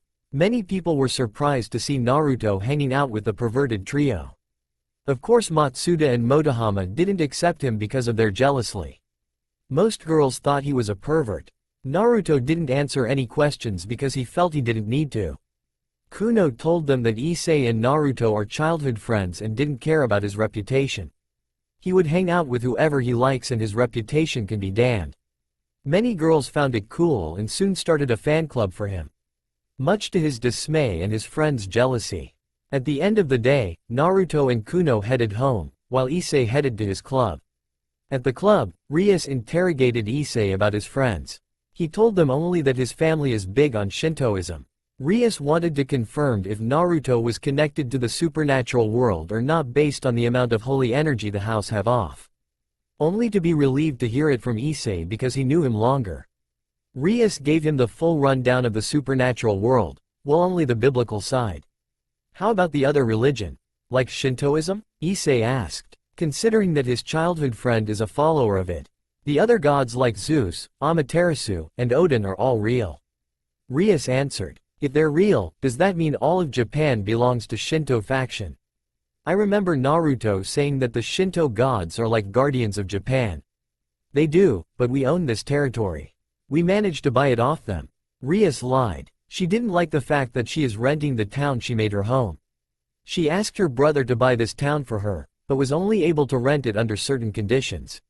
She figured as long as the Shinto faction don't find out about her actions, she would be pretty much the owner of Kuo along with Sona. They divided their responsibly. Sona would handle internal matter and Rias would handle external matter. She reassured Sona that she was dealing with the fallen angels that invaded the town. Sona would always watch them, but due to her pact with Rias, it was her duty to handle them. Sona would only get involved if anyone of her peerage was attacked by them. Okay, Issei was sent off to try to get a contract with humans. His first one didn't end too well. It started with him being forced to bike over to his client's house. Inside the house, he found a mad priest crucifying a couple. A man and woman, both dead. Then, Issei was nearly killed if Asia didn't show up. It gave enough time for Rias to show up and save him. Issei refused to leave without Asia, but Rias managed to get him into the teleportation circle. When the fallen angels arrived, they picked up Freed and Asia and took them back to the church. In the shadows of the house, no one saw the girl in a small pink kimono who was following Asia. She was checking on the girl that befriended her charges. She couldn't kill the priest without putting Asia in danger. She wouldn't risk the innocent's safety. She went back home to inform Naruto about it. "Naruto, we have trouble," Shiger told him when she arrived home. "What is it?" He was suspicious about the little girl that Shiger was holding. "Dead. A couple. Man and woman. Killed by stray priest that was with the fallen." Quote, "What?" Naruto shouted in anger, flaring up the bone-chilling flame, burning things around him and freezing his friends. "Naruto, calm down," Kuroka said while placing her hand on his shoulder. Out of everyone, she is the only one capable of lasting against the essence flame during Naruto's emotional rampage. Finally calming down, "Tell me everything." "I followed the girl, Asia. She was with a stray priest that went to kill a couple. If I interfere, the girl would be endangered." Then Issei showed up, most likely for a devil contract. He was attacked, but was saved by Gremory and her peerage. They took him away when low-level fallen angels showed up. They didn't attempt to stop them. Shiger told him, this time, without any of her usual pauses because Naruto wanted to know right now. "Damn them, I'll head back to Kyoto. It will be faster to make it official if I went personally," Naruto said as he summoned his bluish-white Kai wings. He grabbed the Kusanagi as he was preparing to come back to kill the crows. He placed it on the back of his hip, too. Then Naruto flew over to Kyoto. It would be faster to talk personally to them and send out the message to the devils. A phone call now wouldn't be picked up. Heavenly Plains. It took all night for Naruto to fly back to Kyoto and enter Heavenly Plains. Most people were still asleep. The only one with enough authority that was up was Tsukuyomi. "Naruto, what are you doing here?" Tsukuyomi asked. "Sensei, something happened," Naruto said seriously. "What happened?" he asked seriously. "A few hours ago, a couple was killed by fallen angels," Naruto said while flaring up his power. He was angry for the loss of 2 lives and the overseers of his town did nothing about it. "Go back and deal with them. I'm making you the official owner of Kuo Town. The devils lost their right to be overseers and I'll send the news now," Tsukuyomi said. He then began to walk away to send the message to the Maos about the news about their little sisters. "Thank you." Naruto then summoned his wings and flew back to Kuo. Next day, nighttime. Church. Naruto flew back and went straight for the church. Naruto was in front of the church and he sensed a lot of people. He sensed Asia underground. He then crouched and started to focus his power into Kusanagi that was in his hand. Kusanagi was still in its sheath. For Issei, he went to go back to school. Then he ran into Asia and hang out for the day. Then he was attacked by his killer, Rainier. She attacked him and captured Asia. Later, he went to Rias to ask for her help. Only for her to tell him no, but in an odd way. Kiba and Kaneko went with Issei to the church. "Naruto?" Issei asked when he saw his friend at the church at night. "What are you doing?" Kiba and Kaneko was closely watching him. Kiba was watching closely because he sensed holy energy from Naruto's sword. "Issei, I'm part of the supernatural world like you," he said with his eyes closed. He was busy focusing power. This shocked the three. By Kaneko's ability to sense people, Naruto was absolutely normal. What? Issei asked in shock. "If you're part of the supernatural world, then why didn't you inform us or Rias Bucko?" "She does own this," Kiba asked, but was interrupted by Naruto's outburst.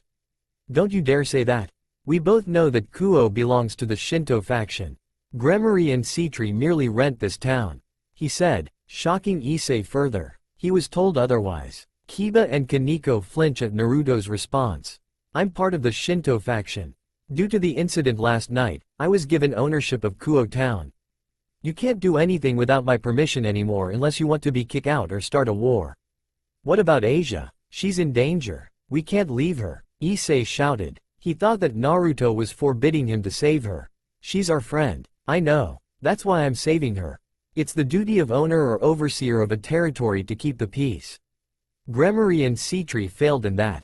This is how you deal with illegals, Naruto said. He opened his eyes. He then tapped the ground in front of the church with the end of his blade that was still in its sheath. Breaking point 3. It caused a small-scale earthquake to occur, tearing apart the ground in front of them, shocking the three even further in Naruto's display of power. The reason it took Naruto a while to focus his power is due to him wanting to save Asia. He needed to kill all those stray priests quickly without endangering his friend. He got up and drew the Kusanagi. It was radiating in holy power. Kiba tightened his hand on his sword when he saw Naruto's sword. This is officially Shinto's business. Stay out of it. Naruto then jumped down into the ruins of the church into the underground chamber. Kiba, Kaneko, and Issei couldn't move. They froze in fear of Naruto's power. It surpassed theirs and their king.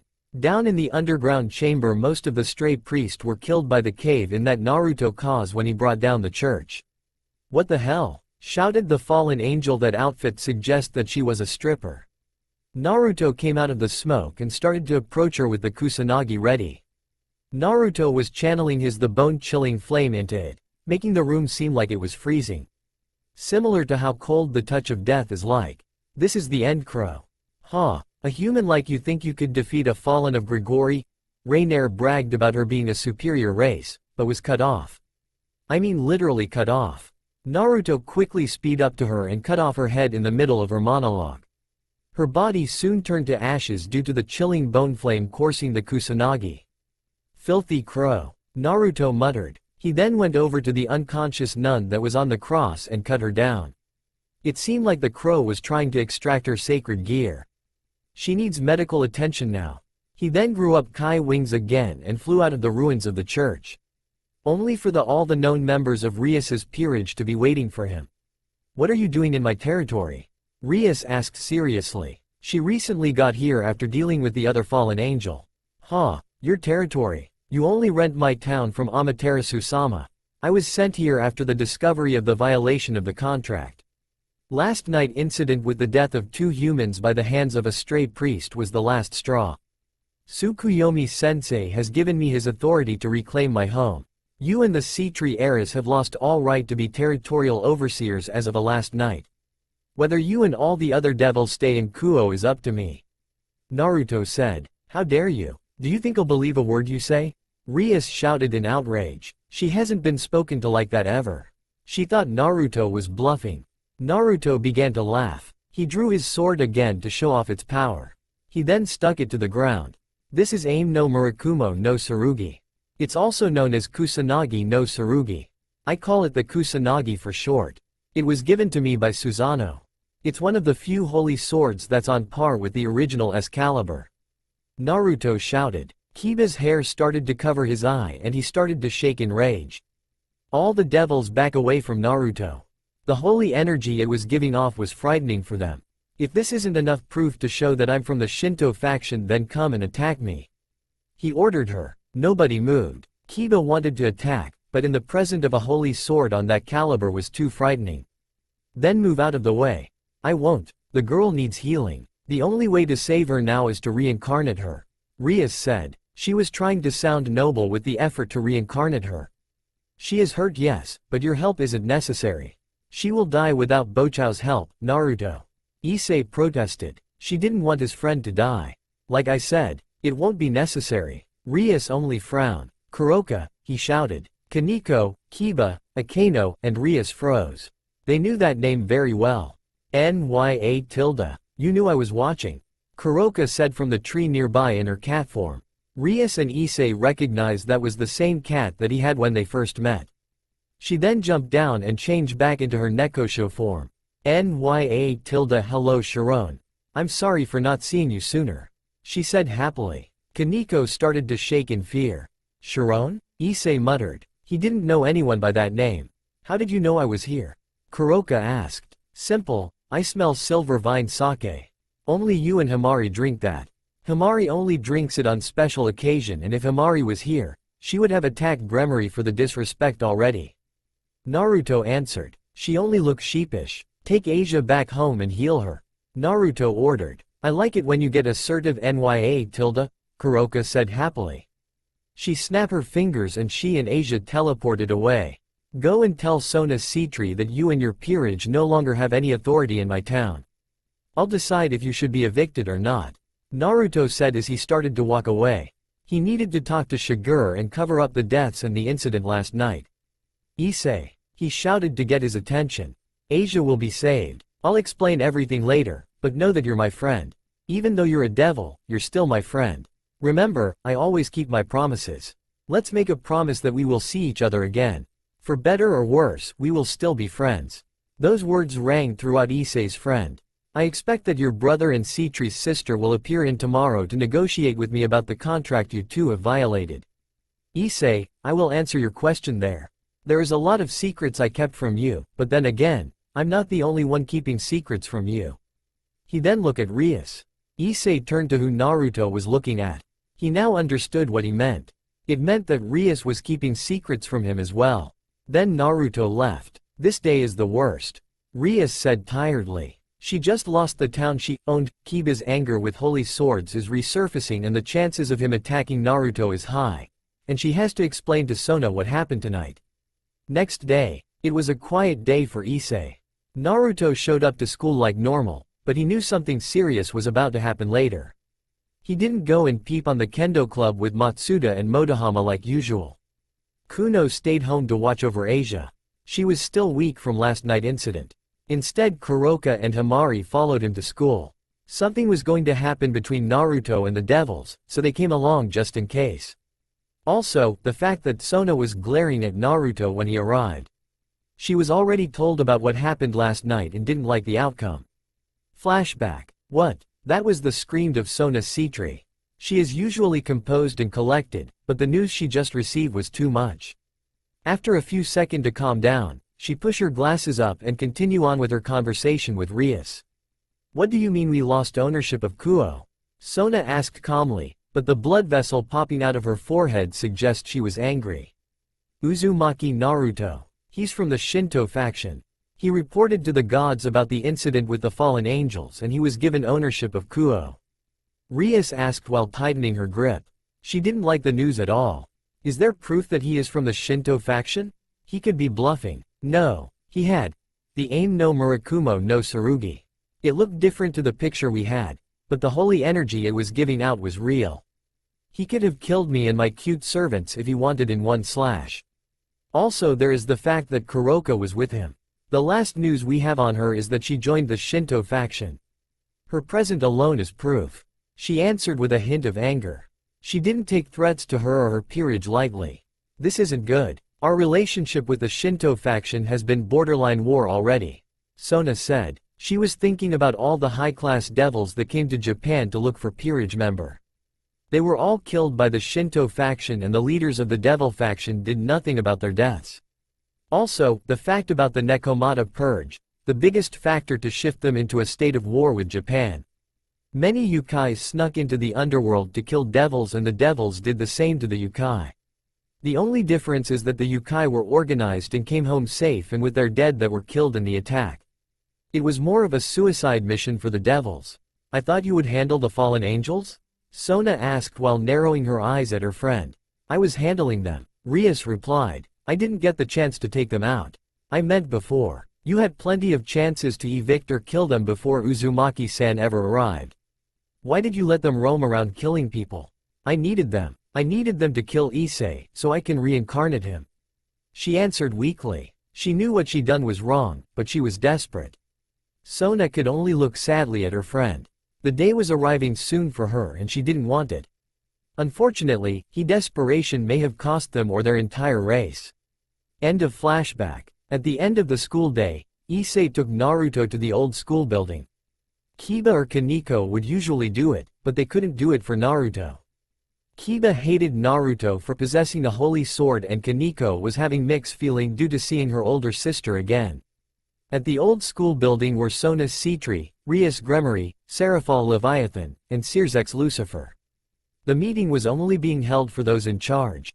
Naruto entered the room with 2 cats on his shoulder. Out of the people with the Shinto faction, Kuroka was the one with the most dealing with devils. They all took their seats at the couch. Devils on one side and Shinto on the other.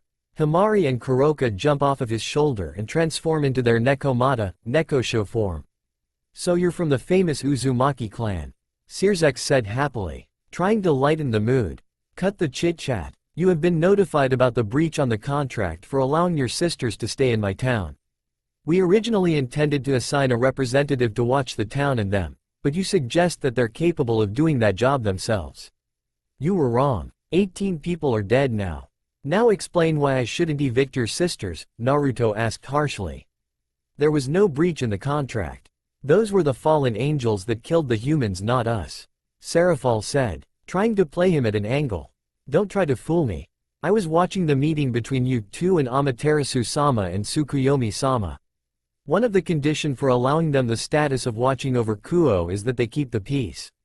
Making sure that those from our world don't harm normal people. The people that was sent to investigate the death report we received that the fallen angels were illegally trespassing here, and these two," Naruto pointed to Sona and Rias, "did absolutely nothing to stop them. We made it clear about anyone from the supernatural world comes to Kuo without any of our approval is marked as a stray and to be killed on sight. Worse of all, they seem it fit to cover those that were killed and not even compensate the family. Another condition they broke. Sona and Rias could only look down in shame. Their older sibling put their trust on them with this responsibility, but they epically failed them. They're young and make mistake," Seraphal answered. "So is Naruto-sama. He is even younger than them and he is still more capable of dealing problems like this." Himari retorted, "I don't see why this is happening. Nya. They should be evicted now. They broke their word. Then again, it's not the first time they have," Kuroka said, taking a jab at the devils for trying to wipe out her race. "Why are you here? You are a criminal for killing your master," Searsex said. "So are they." Kuroka gestured to Sona and Rias. "The deaths of 18 people fall on their shoulders. By Shinto law, they're the one that killed them and should be marked as criminals." A moment of silence passed. "What do you want?" Searsex asked seriously. "All of what they said is true. They wanted something from them."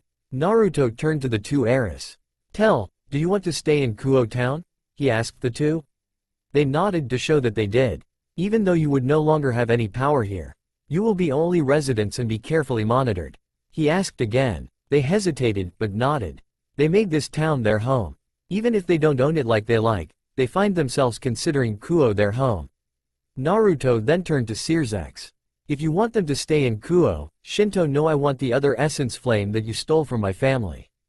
Naruto told Searsex. "Shit, he knows. How can he know?" thought Searsex. "The devils have a couple of essence flame that they stole from the Uzumaki clan a long time ago. They tried to absorb it or learn from it. All attempt failed and the others are with Ajuka for studying. What they failed to realize, that all essence flame had some form of sentient life and only an Uzumaki can communicate with them." The chilling bone flame told Naruto that there was more in the underworld. Sona and Rias looked confused. They have never heard of the Uzumaki clan being famous or anything about an essence flame. "We already returned," Searsex was about to explain, but was cut off. "Enough," said Seraphal, surprising everyone in the room. "Lying will only make things worse, Searsex. We are in the wrong. After the incident about the Nekomatas and all the other incidents, we have the least creditably out of all the other factions. We wronged the Shinto faction for far too long. It's time to change or else, our little sisters will have to pay for our actions." Seraphal started to take over the negotiation. "We will hand over your essence flame back." She then looked at Searsex seriously. "All of them." Seraphal. Searsex shouted in protest. He didn't want to lose such a powerful weapon. Even if he can't use it. "No. We have committed many crimes against the Shinto faction and we only shift the blame to others. Kuroka was a devil, but we nearly wipe out a race for the misdeed of our kind. War will break out if we don't change. If we continue, then we will be no better than the old Satan faction." The Civil War happened because we wanted to stop the war, not start one ourselves. Sirzex was speechless. He couldn't believe that his friend wouldn't back him up. The civil war that they fought was to replace their leaders to find peace, but Serafal was suggesting that they wanted to be the leaders instead of fighting for peace. It's true that Sirzex wanted peace, but he couldn't let go of his greed. It was too much in his nature to go against it. During the Civil War, they lost many friends. Many devils fought for peace and their deaths weren't in vain. The devils found peace, but now they're close to war again. The rest of the negotiation went well with Serafal leading the talk. She was done trying to take advantages of others' kindness like Sirzex was trying to do. She honestly wanted to find peace between Shinto and the devils, but that goal would be a long road full of betrayals and blood. Serafal managed to convince Naruto into letting them stay in Kuo to continue to live their life. Much to the joys of the heiresses. Naruto was never planning to kick them out. Kuroka asked him to let them stay because she wanted to be as close to Sharon, aka Kaneko. Naruto is a nice child. He knew that the deaths of those killed by the fallen wasn't all the devil's child. He discussed new terms about letting the two girls stay in Kuo. 1. Naruto is the owner and they have to ask Naruto to do anything concerning the town. 2. Rias is to be punished for allowing the fallen angels kill the humans. Also, the Gremory family will compensate the family that lost their family member greatly. 17 families became rich and started to live the big life after a generous donation. 3. If the girls wanted to allow other devils into Kuo, they have to see Naruto first. No exceptions. 4. The devils' ability to make contracts with humans is limited. They can no longer publicly advertise themselves with flyers or other means like they own the place anymore. They can only do it the old-fashioned way without causing problem to anyone. 4. 5. They are still allowed to have influences in Kuo Academy, but can't interfere when Naruto or his group starts to run things. 6. They can't interfere with any factions that shows up to Kuo. Naruto will deal with them. They can only defend themselves if they're attacked. 7. They have no say in the discussions Naruto make for Kuo town. The girls accepted the terms. Even Rias did, which surprised Naruto and his friends. They thought the Gremory princess would try to get out of her punishment, but she was taking it like a responsible adult. Maybe there was hope for peace and friendship for the new generation. Sirzex agreed to send over the last essence flames he didn't return and Serafal would be the one to personally deliver it. Even though Sirzex had some problems to the condition and the loss of the essence flames that the entire world was interested in, he and Serafal happily left. They were happy because Naruto was giving them a chance of redemptions after all the shit they've done. Thank you. I promise you won't regret this. Serafal said happily and giving Naruto a kiss on the cheek. Naruto slightly blushed, then Serafal left. Naruto then turned to the two girls. Thank you. Sona and Rias said while bowing their heads. I know that I mess up, but I'll make things right. Rias said. You too. Raise your heads up. They did. I'm sorry for sounding harsh. I'm usually dealing with devils that shift the blame onto others. The incident with the Nekomata, Kuroka's incident, and the other yukais. Your leaders and many others just deny, refused, or shift the blame. You two are the first that I've seen that is actually taking responsibility. Sona and Rias smiled. It seems like that they would be on better terms than they thought. They were thinking that Naruto would be looking for a reason to kick or worse, kill them. Naruto wasn't doing anything that they thought. I should properly introduce myself. I'm Uzumaki Naruto, the heir to the infamous for other, but famous to the Shinto faction, Uzumaki clan. I was personally trained by Sun Wukong, Tsukuyomi, Susanoo, and Amaterasu. I like ramen, helping people, and my friends and family. I'm not overly fond of devils because of past experience, but I hope this time would be different. Also, I'm the governor of this town, he said happily while extending a hand. He said the last sentence with a British accent. Both girls shake his hand with a smile. Then they gave their own introduction. Uzumaki-san, Sona asked, but was stopped. Naruto. I was never big on formalities. Okay, Naruto-san. I was wondering about what do you mean about the Uzumaki clan? I did my research and found out that your family predates to ancient time of Japan. I couldn't find anything to relate your family to the supernatural world. Me too. I know someone from one of the great Japanese clan and they never heard of yours. Rias asked. I'm not surprised Kuroka commented. The Uzumaki clan is a family that you would call special, and I mean that in both way. Himari said while taking a jab at Naruto. Hey, the Uzumaki clan is the only family blessed by the first god of the Shinto faction, Amanamanakunao-shi-sama, during the Great War. They received great magical powers and longevity.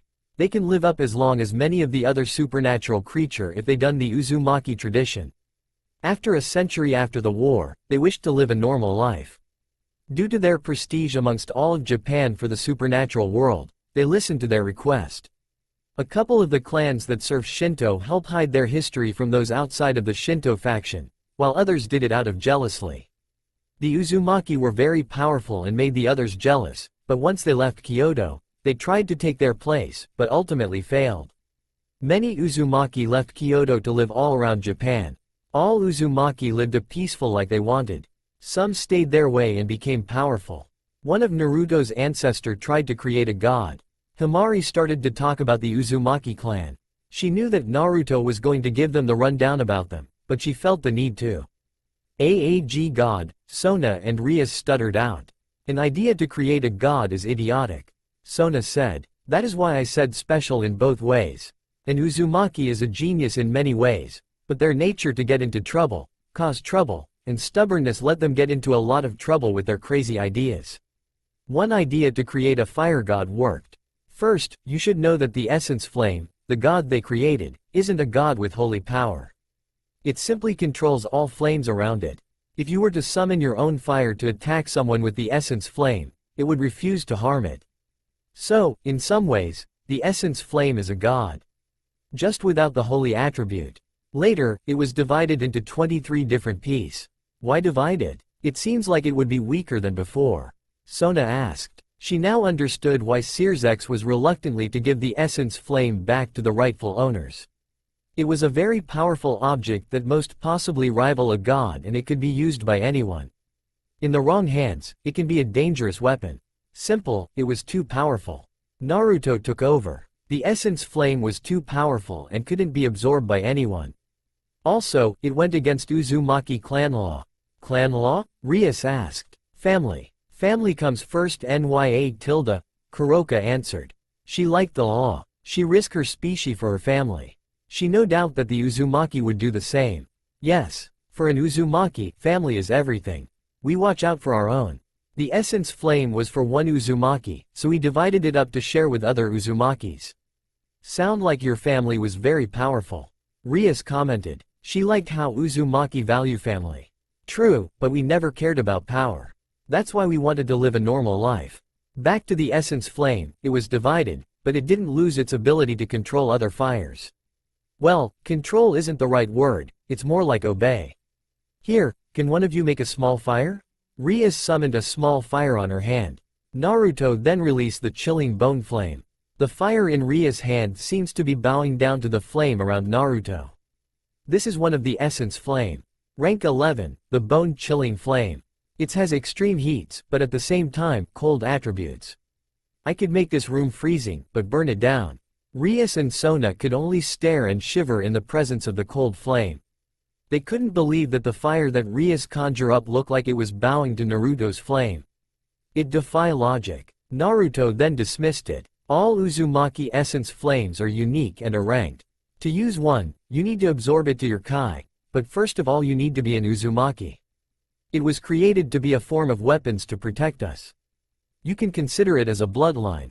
Can others absorb it? Rias asked. She was intrigued by the essence flame. Yes and no. You need an Uzumaki to modify it to allow anyone without Uzumaki blood absorb it. There is also the fact that not all could absorb it. There has been many deaths in my family trying to absorb it. You need to be powerful with your body and spirit to attempt to do it. So far, I'm the only Uzumaki capable of absorbing one in the last century or so. Surprising the two even more. If your family is so powerful, why are there so few? Sona asked. She also found that fact interesting when she researched about them. Same reason for me They're powerful and many holds grudges against them like me. After the Uzumaki went to live normal lives. The few that remembered hunted them down. Only a handful are left. Kuroka answered with a sad smile.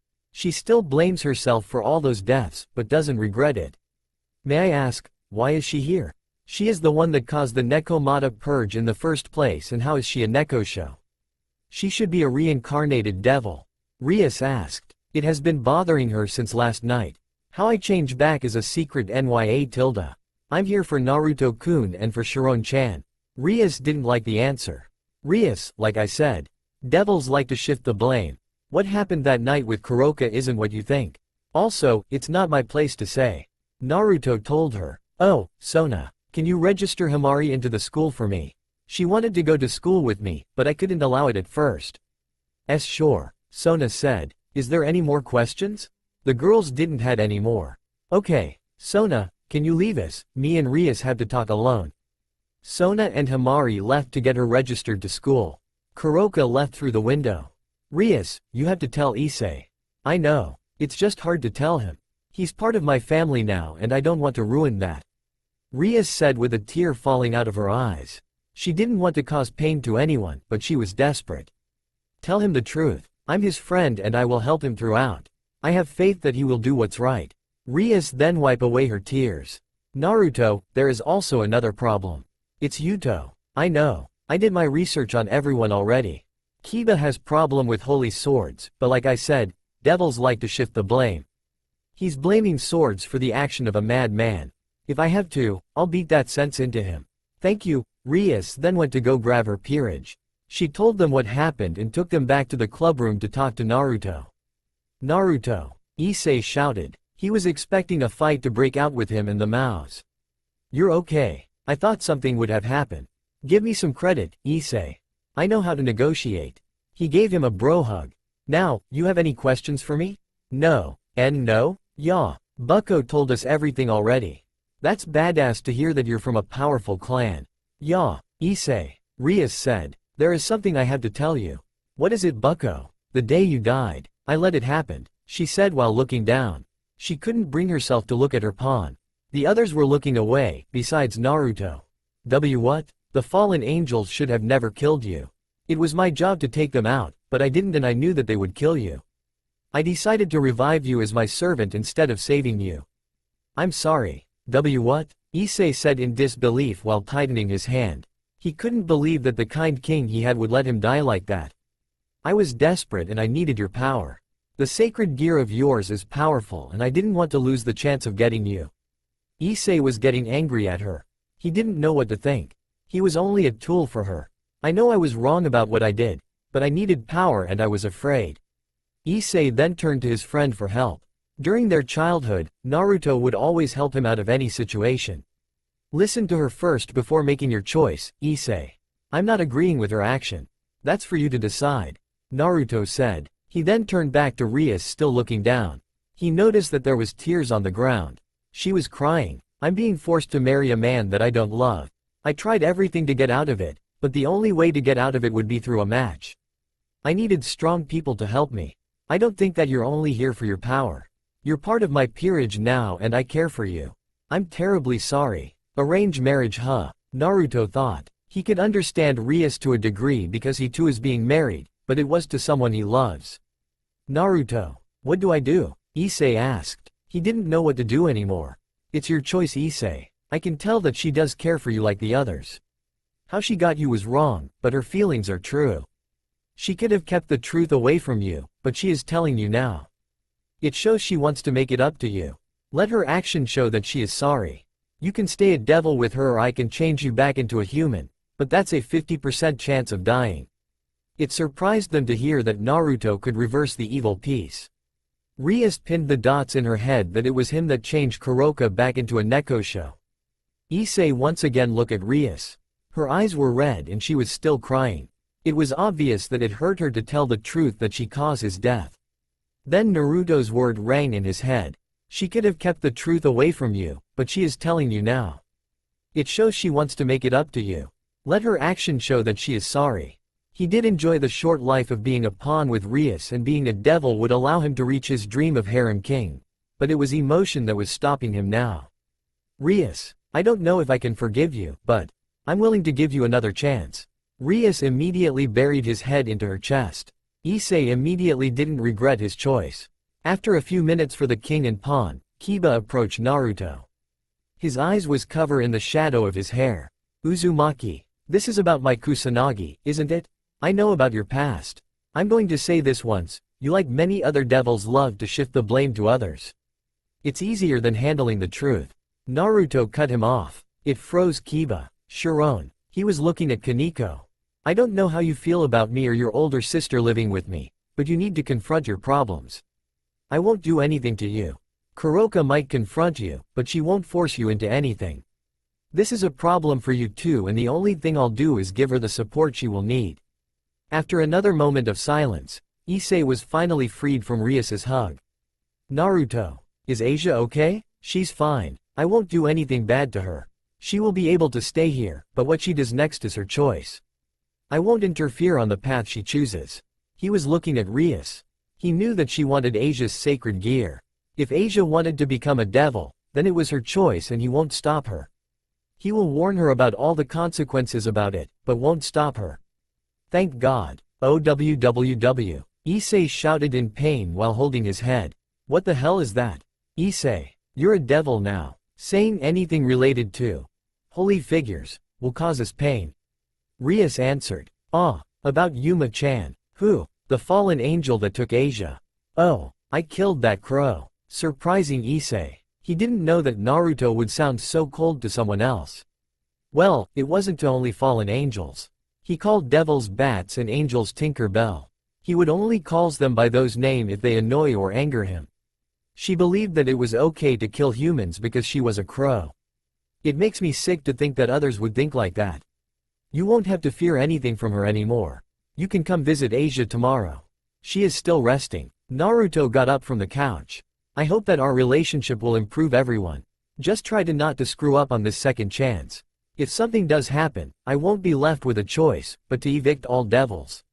I'll see you all tomorrow at school. Naruto then left. All the devils in Kuo had a lot to think about. A lot happened and they now had to deal. Nighttime at the river. It was a long few weeks for Naruto and the others. They finally managed to work things out and have Issei slowly forgive Rias. Naruto went with Shigure to handle all the transfer of power in the city to the Shinto faction. Doing so would give the Shinto faction a stronger presence in the city that the devils used to have. Staff inside of Kuo Academy have been replaced with members of the Shinto faction that would listen to Naruto. Police officer chief have been replaced with a Yukai, and several members inside other businesses have been replaced with Yukai or servants of the Uzumaki clan. There was also Asia. She decided to stay with the Uzumaki due to them being so friendly to her. Much to Rias' disappointment, she wanted her to join her peerage, but she rejected the offer. She wasn't excited with the idea of becoming to a devil. Also, how Rias used the fallen angels to kill Issei didn't help, and she didn't want to lose her touch with God, but she still ended up to forgive her. She would always hang out with Issei during school and even join the occult club and would help them when asked. Rias even offered Naruto, Kuno and Himari to join the club, but was denied. Asia would live with at the Uzumaki compound. Naruto and Kuno would even allow her to hang a cross in her room and some others. Kuno and Asia would spend a lot of time together. Overall, she enjoyed her stay with Naruto's family. Then there is Yuto Kiba, the guy with a bad history of holy swords. He would avoid Naruto as much as possible because Naruto owns one. Every time that he sees Naruto, his anger starts to build up, so he avoids him to not start any problem for his king. Also Kaneko is another problem. She was having mixed feeling about her sister being in town. She was scared about facing her and happy deep inside about her being here. At the end, she chosen to avoid Naruto as well to not face her problems. Naruto was hoping that these two would face their past, but was disappointed to see them running away from them. The transfer of power have went off without any problem. Cover stories for the old abandoned church have been told to the news station and all the deaths that occurred have been fixed. Their family have been compensated by the Gremory family and Rias have been disciplined by Shigure.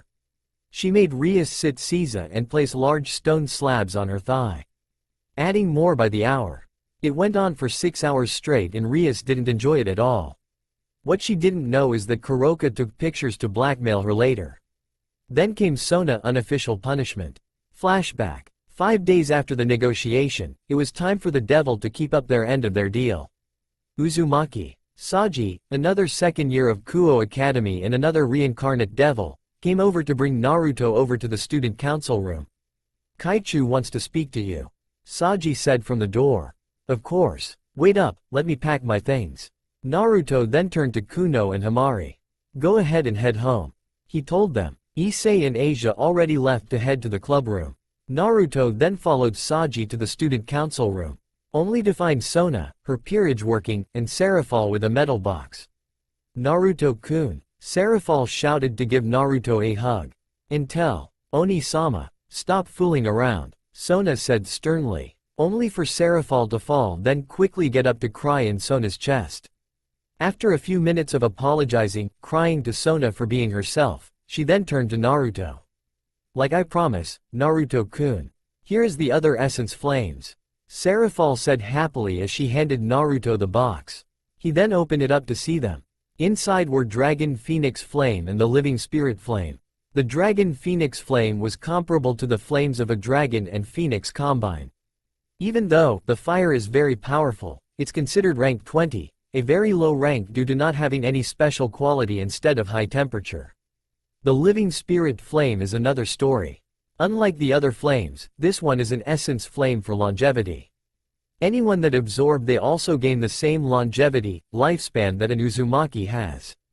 Even though it has the same ability as the others, it's not as strong as the others. It's rank 5 due to its spiritual power. Most importantly, it's the easiest one to absorb that is out of the single digits, but Uzumaki already live long lives, so they don't need it. It was usually gifted to a loved one that is normal and don't have the same long life that an Uzumaki have. Thank you, Leviathan Dono, Naruto said with a bow. Once rising up, Serafal immediately hugged him. Surprising Naruto. Serafal, call me Serafal, she said to him. Many were watching the two. Sona's glasses slip a little. Saji looked jealous. The other girls looked like they were ready to gossip. Fine, Serafal, Naruto replied while returning the hug. My oh my, I thought you didn't like devils, Naruto-chan. The man by the door said childishly. Surprising everyone and freaking out everyone in the room. The man has short black hair that has longer locks hanging around his face, and brown eyes and wore a gray Japanese traditional clothes. The devils freak out because they thought that a human found got in so easily. Serafal gave him an questioning look. The man looked familiar to her. While Naruto gave an annoyed look. Seaman, Naruto groaned, causing the young devil to look at Naruto, while Serafal was still trying to figure out why he looks familiar. You know him? Questioned Sona. The others were being weary of him. I should. He's my godfather, Naruto answered. Godfather. The peerage members shouted except for Tsubaki and Sona. It would mean that he's from the Shinto faction, but he was still an unknown to them. Wait, you called him Seaman? Saji asked. Naruto nodded to answer him. Is it Seaman or Seaman? Saji asked due to his perverted nature confusing him.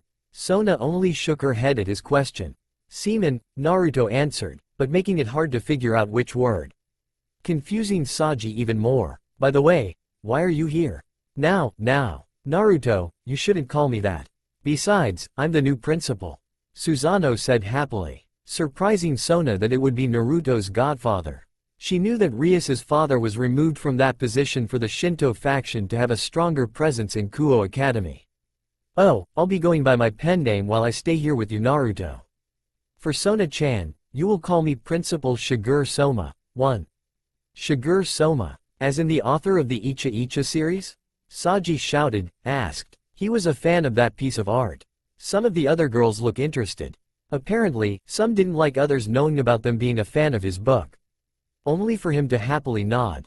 Clap. I remember. You're Susanoo, the Shinto god of sea and storm. Serafal shouted. She remembered him now from the previous meeting she had with him. As the Mao in charge of foreign affairs, she met many leaders of all faction. Sona and her peerage was surprised about finding out that this man was one of the Shinto gods and they immediately started to bow to him to show respect. Serafal-chan, it's been a while since I saw you, Susanoo said. The two went on to talk to each other. Sona went over to Naruto. Is this really Susanoo, the Shinto god of the sea and storm? Sona asked. He didn't look the part and seemed too casual to be a god. Unfortunately, yes, Naruto answered. Is he really a pervert? Sona asked while adjusting her glasses. She figured that the author of Icha Icha is a pervert. Not many people would know that Icha Icha is pornography book unless they read it. Naruto started to grin mischievously. Oh, I didn't know that you read Icha Icha? Naruto asked back, causing Sona to stutter. WW what? No, I don't read that SS smut. Sona denied. In truth, she was a fan like several of her peerage members. Don't lie, I could tell. Besides, I asked his publisher about the ratio gender of buyers. Women mainly buy that book. Naruto answered, surprising Sona, and she hung her head in shame. I would never believe that the majority readers are women. I'm ashamed for being a woman now. Naruto started to pat her on her back. There, I heard that they like the plot of the story. Even though it's filled with. That piece of information made her a little better. Just a little. Then the two powerful beings turned to Naruto to finish up business and a little flirting by Serafal. See you next time, Naruto-kun. Serafal said happily as a magic circle appeared below her and teleported her home. Naruto, I'll be staying with you and the other girls. Susanoo said. He then turned to a depressing Sona. Don't worry, Sona Citri. I'll be a proper principal and help you make this school better. I hope that you can keep up to my standards. He said confidently. This reassured her. Now, I will explore the school to get used to it. He said while walking out of the room, then closing the door. He sounds like he would be a responsible principal. Tsubaki said because she felt that his parting words were true. It was then Naruto raised his hand to stop that train of thought. Wait for it, Naruto said while looking at the door. High school girls, all for me, high school girls. Susanoo started to sing while skipping around in the halls, causing many to sweat drop. So, he is a pervert? Sona asked once again. No, Naruto answered, causing everyone to not believe him. He's a super pervert. From that day onward, Sona and the rest of her student council had to deal with their new principal antics. They couldn't be harsh to him due to him being a god and could easily kill or kick them out of Kuo. Although, it did help that Shigure attacks him at home when he tries to peep on her. Sona would take comfort in that someone else could harm a god without being punished. End of flashback. Naruto, dressed in his casual black outfit, was heading to the river with a fishing gear and a chair. He sat up next to a tall man appearing to be in his 20s with an average build, black hair, golden bangs and black goatee in a Japanese clothing. He then started to fish alongside with the man. So Azazel, how's it going? Naruto asked, revealing the man's name, just trying to avoid all the paperwork that Rainier and her friends end up creating. Azazel answered, yes, Azazel, as in the leader of Grigori and strongest fallen angel. The two already have history. Azazel was always fascinated by the Uzumaki creation and would keep an eye on them. Considering that none live in Kyoto, then suddenly Kushina Uzumaki and her family moved to Kyoto grabbed his attention. He knew that she was trying to live a peaceful life outside of Kyoto. He found out that they were trying to hide something or someone. When Naruto was around 13 and started to do mission around Japan, he tried to meet him. He personally went to avoid any deaths and prevent a war. He knew that the Shinto faction would kill any fallen on sight in Japan and his men would kill or try to capture Naruto if he gave the order. That would restart the war, so he went to personally meet Naruto. After some fights and talking, Azazel was allowed into Japan, but his men had to stay out unless they had permission. He would always come to Kyoto to hang out with Naruto. The two became friends quick. He was really interested in the essence flame and Naruto's heavenly body magic. It was found out during their first encounter. Naruto knew he was powerful and went all out, forcing Azazel to use his artificial sacred gear, and Naruto managed to destroy it, forcing Azazel to rebuild it from scratch. Azazel was sworn to keep it a secret by Kushina. Also, the beating Kushina gave him a very good reason to not tell anyone about it. He would try to find out why or how the long-lost bloodline was formed in Naruto. So far, he couldn't find out anything about the bloodline. Naruto also refused to allow him to study the essence flame, much to Azazel's disappointment, but got over it after finding his newfound friendship with Naruto and some members of the Shinto faction. Mainly Naruto and Susanoo. He and the god of the sea and storm friendship was built on perversion. I have to ask, did you send in those crows? Naruto asked, until he felt a tug on his rod. Oh, I caught one. Naruto started to reel one in. Seriously, I have been here for a couple of hours and only caught 4. You come here in less than a minute, you caught one. Azazel complained. Also, no. I don't send any of my men into Japan at all since I know how you and your faction is like with the biblical faction. I guess that they were a rogue from the start and was hoping to do something impressive to get promoted. Sorry about her killing your friend. At least they're dealt with. Naruto said as the two continued to fish and banter with each other. It was common for him and Naruto to meet up once in a while to go out fishing. Next day. It was a normal day at school. Sona was dealing with the immature principal trying to ogle at her fellow female students. Asia was talking with the girls in class along with Kuno.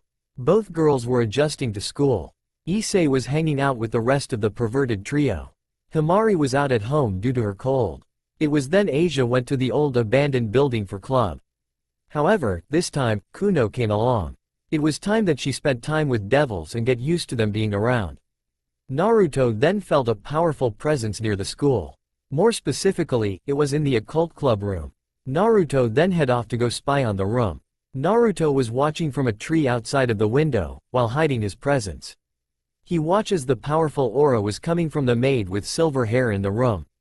Naruto sensed that she was a devil and Naruto have no knowledge about her coming to town. Looks like Shigure gets to punish Rias again. He thought with an evil grin. He remembered how much she hated Shigure's punishment. Then he saw Kuno talking to Rias and her face shift from neutral to horrified. Must have told her about breaking one of the rules again. He thought with a chuckle. Then a teleportation circle opened up to reveal a blonde man. Then a conversation started between Rias and the man. Naruto was too far away to hear them. Then the man's eyes landed on Kuno and it looked like he was hitting on her. This isn't going to end well.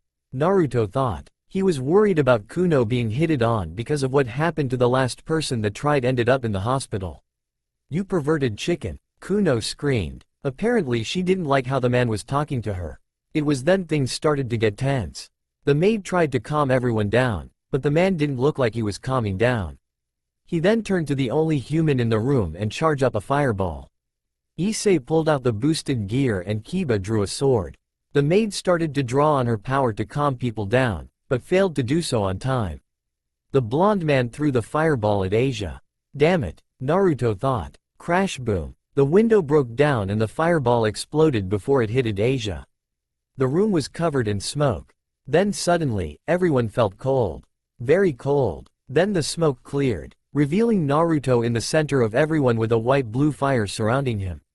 Since when did high school become a playground for little kids? Naruto asked coolly. The room became even colder. The bone-chilling flame, Kuno and the maid thought.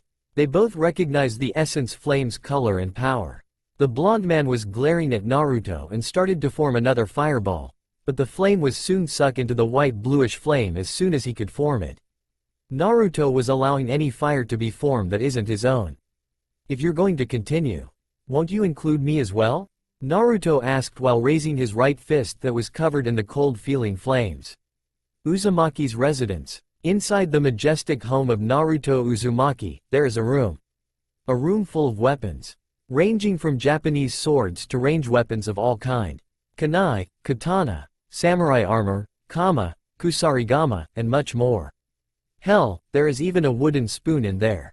This room is full of weapons used by the Japanese before and after the Edo period.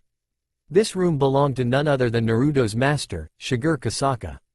We find Shigure kneeling in her room, while polishing her katana. At the corner of her eyes, she saw something coming towards her. Squeak, squeak. It's a mouse. A regular gray mouse, but he also has a pink ribbon attached to his tail. However, it's not any regular mouse, it's Tochimaru. He isn't only Shigure's best friend, but he is also her disciple in the art of weaponry. Tochimaru had a crumpled up piece of paper in his mouth. Shigure put down her sword and grabbed the piece of paper that her friend was giving her. She unfolded to find a message on it. This is Graphia Lucifuge, head maid of the Gremory House, and queen of Sears X Lucifer. I'm here to inform you that I will arrive to Kuo in a few days along with the third son of the Phoenix family, Riser Phoenix, to discuss about personal matter between Rias Gremory and Riser. I hope that our visit won't bother Kuo or Uzumaki-sama daily life. Oh. She thought as she finished reading the note. She then turned towards Tochimaru, who was looking a little nervous under her stare. Did you have this the entire time? She asked with her usual pausing speech pattern. Only to get a nod from him. She continued to stare at him for answers. Squeak, squeak, squeak. You can't use mail as paper airplane. Squeak. I'll punish you later. I need to tell Naruto before something happens. She then left the house immediately to find Naruto and to inform him. He is in charge of Kuo, so it will be his responsibility to keep it safe. Her job is to help him and work with all other Shinto agents in town. She just hoped nothing bad happened yet. She knew that Naruto gets very aggressive with any devil due to her time training him. Occult Research Clubhouse. An hour later. Mini version. Buddha's Fury's Flame Lotus. Kaboom! A large white-blue lotus appeared inside the Occult Research Clubhouse and caused a large explosion. Oddly enough, the explosion was more tame than what the amount of Kai put into the attack. Only blowing a hole through the window and setting the inside and outside of the building on fire. A blond man dressed in red was crashing down into the ground from the window, covered in burns. Impossible. The man or devil, Riser shouted in pure disbelief, shocking many people inside the room. It's impossible to burn me. I'm hail from the House of Phoenix. No fire should burn me. Then come over here to prove it. Naruto shouted as he jumped down from the building, covered in his bone-chilling flame. Fine. Riser summoned his flaming devil wings and flew up. He then started to charge up a powerful fire fist attack. Then summoned his Kai wings and did the exact same thing from the ground. Stop. Graphia shouted at the two blondes. She was ignored by the two. Is it alright for Naruto-san to do this? Asia asked timidly. Most people were still stunned at their action. Riser's peerage and Rias's peerage couldn't believe the power that each of the blondes were pulling off. It was a lot. Rias knew that Naruto is powerful, but Riser was one of the most powerful young devils. It was rare for Riser to lose against anyone in his age group. Only several young devils rank above him. It was only due to his attitude that he hasn't advanced higher and trained harder. Kuno would answer Asia, but she was a little out of breath. She and Graphia had to act fast and contain the blast as much as possible. Only Riser and part of the building was damaged. Naruto's Flame Lotus. It was surprising for Graphia because she knew the power of the Uzumaki clan and their famed Essence Flame and its signature move, Buddha's Fury's Flame Lotus. The technique slaughter entire platoons of troops that were fighting for ground in Japan, in an attempt to push the Great War out of the underworld. To feel the power of it again and in a weaker version surprised her. It was nearly the same power as she remembered thousands years ago. With that power, he will be as strong or even stronger than his ancestors. Graphia thought fearfully. She, along with others from other faction, knew that the Uzumaki grew weaker due to their desire for a peaceful life, but Naruto's power suggested that the Uzumaki are as powerful since the Great War. I don't know, Issei answered. He was still new to all of this. He only knew that Naruto can do anything in his town within reason. Ah! The blonde devil and blonde human screamed as they started to fly towards each other. Graphia started to form a powerful ice wall in between them, but Naruto's fire melted down. No! She shouted at her failure to stop the fight. Swish swish swish. It was then a barrage of shuriken was launched at the two. Both blondes were hit and fell asleep. Huh? Everyone said simultaneously. Even Graphia. She tried to stop the fight and explain to Naruto, but failed. Naruto was fired up by his emotion that was empowered by the purifying Lotus Demon Flame, while Riser was caught up by Naruto's challenge against him in firepower. It was then that Shigure came out of the bushes and started to walk over to the sleeping blondes. She grabbed one of the shuriken that missed and held it out for them to see. Coated. Magical sleeping powder. Very powerful. She waited for everyone to come outside to check on the two blondes. Asia, Kuno, and Issei checked on Naruto and started to pull out the shuriken that were embedded in him. Riser's peerage was doing the same to Riser. Graphia looked relief at the outcome, but still worried about the situation. It just spelled trouble for the devils. My fault. The letter you sent. My friend gave it to me, 1 hour ago. What happens today will be forgiven, even if Naruto doesn't like it. Gremory, she said to get Rias's attention. You'll explain to Naruto, later. Come over, to our home. We need to fix the trouble he caused. You can bring your friends. She then started to drag Naruto by the leg and went home. Graphia had to finish talking to Rias about her engagement before taking Riser home. She was relieved that no consequences would come out of the incident. She talked to Shigeru about the incident and she told her about how Tochimaru stole the letter she sent. Shigeru didn't like to use technology, so she had the devils and others to send letters to visit Kuo. It was then that Kuno intervened and gave Graphia her and Naruto's phone number, so she can send text messages to prevent another incident like this. Tochimaru was too much of a troublemaker. Uzumaki's residence. Later tonight, a few hours after meeting Riser, Naruto woke up. He was pissed off. Not for Riser attack on Asia. Not for him hitting on Kuno. He was pissed off for not finishing his fight. Riser is one of several strong opponent that uses fire that isn't a deity. His desire to see which fire is stronger than the other was overwhelming that his flames consumed him during the fight. After an hour of pouting for Shigeru's interruption, Naruto started to get over it. He had to make it up for destroying Ria's clubhouse. Ding dong. Welcome Gremory Senpai, Asia said loudly as she answered the door. There she only spotted Issei and Akeno with her. A little sad that the rest of the club didn't come along. Good even, Asia. Rias greeted. May we come in? Oh, of course. She let the three in. Anyo, where is Kiba-san and Kaneko-san? She asked as she looked out the door to see if they were out there.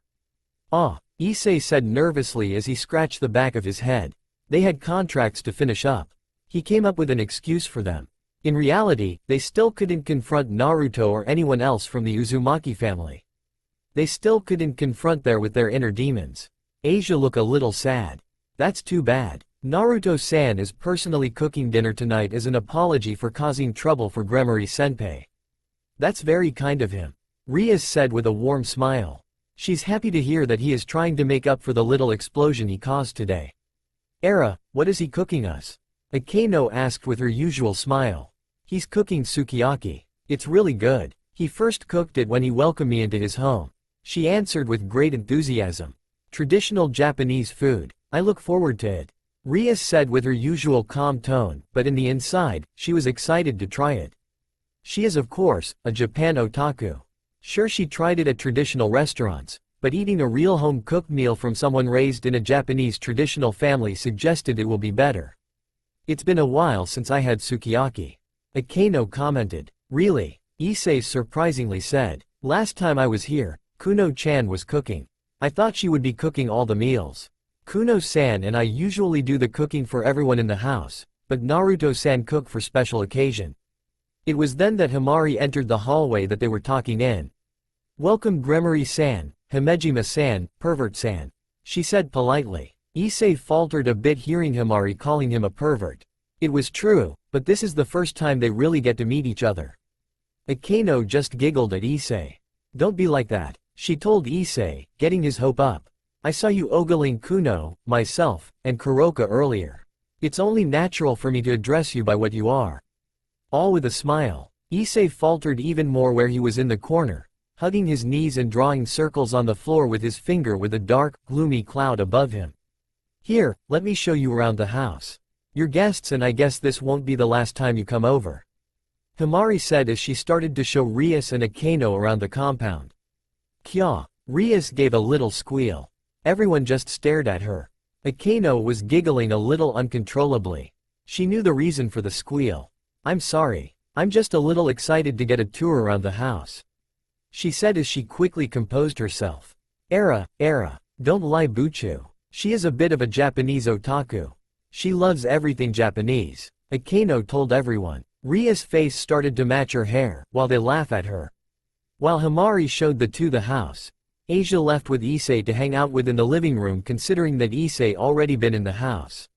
Rias and Akeno enjoyed the little tour around the house. They were a little uncomfortable in the Shinto room, but they had to admire all the antique in the room. Most being actual artifact belonging to the Uzumaki clan throughout Japanese history. Like an authentic samurai armor and sword, worn by Naruto's ancestor, that seen battle during the late Edo period. 1. For Rias, it was like touring one of the Japanese museum when she arrived to Japan, but better. She especially loved the room that Himari wanted to show them, the room of shame, aka the otaku room. She now had something in common to talk to Kuno and Naruto about. Whistle, everyone, dinner is ready. Naruto shouted throughout the house with a whistle. Kuno was already setting the table, while Naruto made the last preparation for dinner. Everyone started to take their seat at their table. Rias was very much enjoying it. It was a traditional Japanese dinner table with cushions. In her opinion, Naruto earned her forgiveness for the cultural experience he's giving her.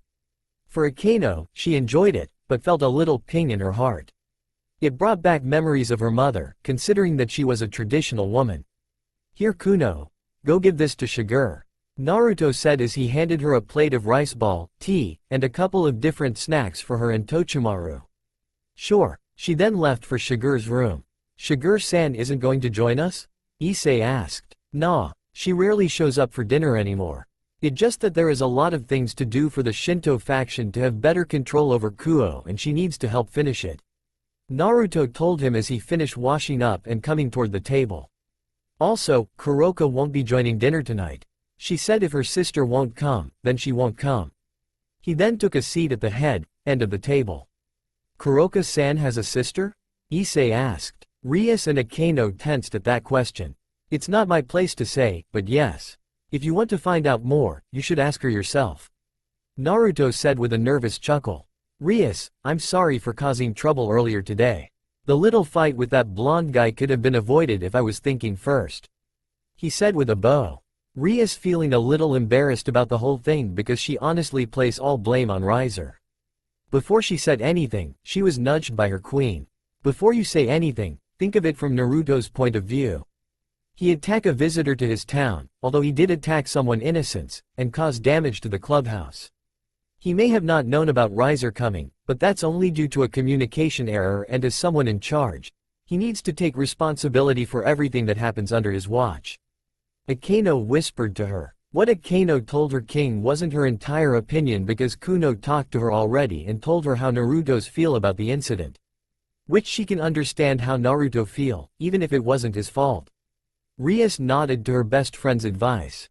Thank you Naruto, but there should be some blame on my part. Riser was my guest that I brought in and I should have been the one to keep things under control.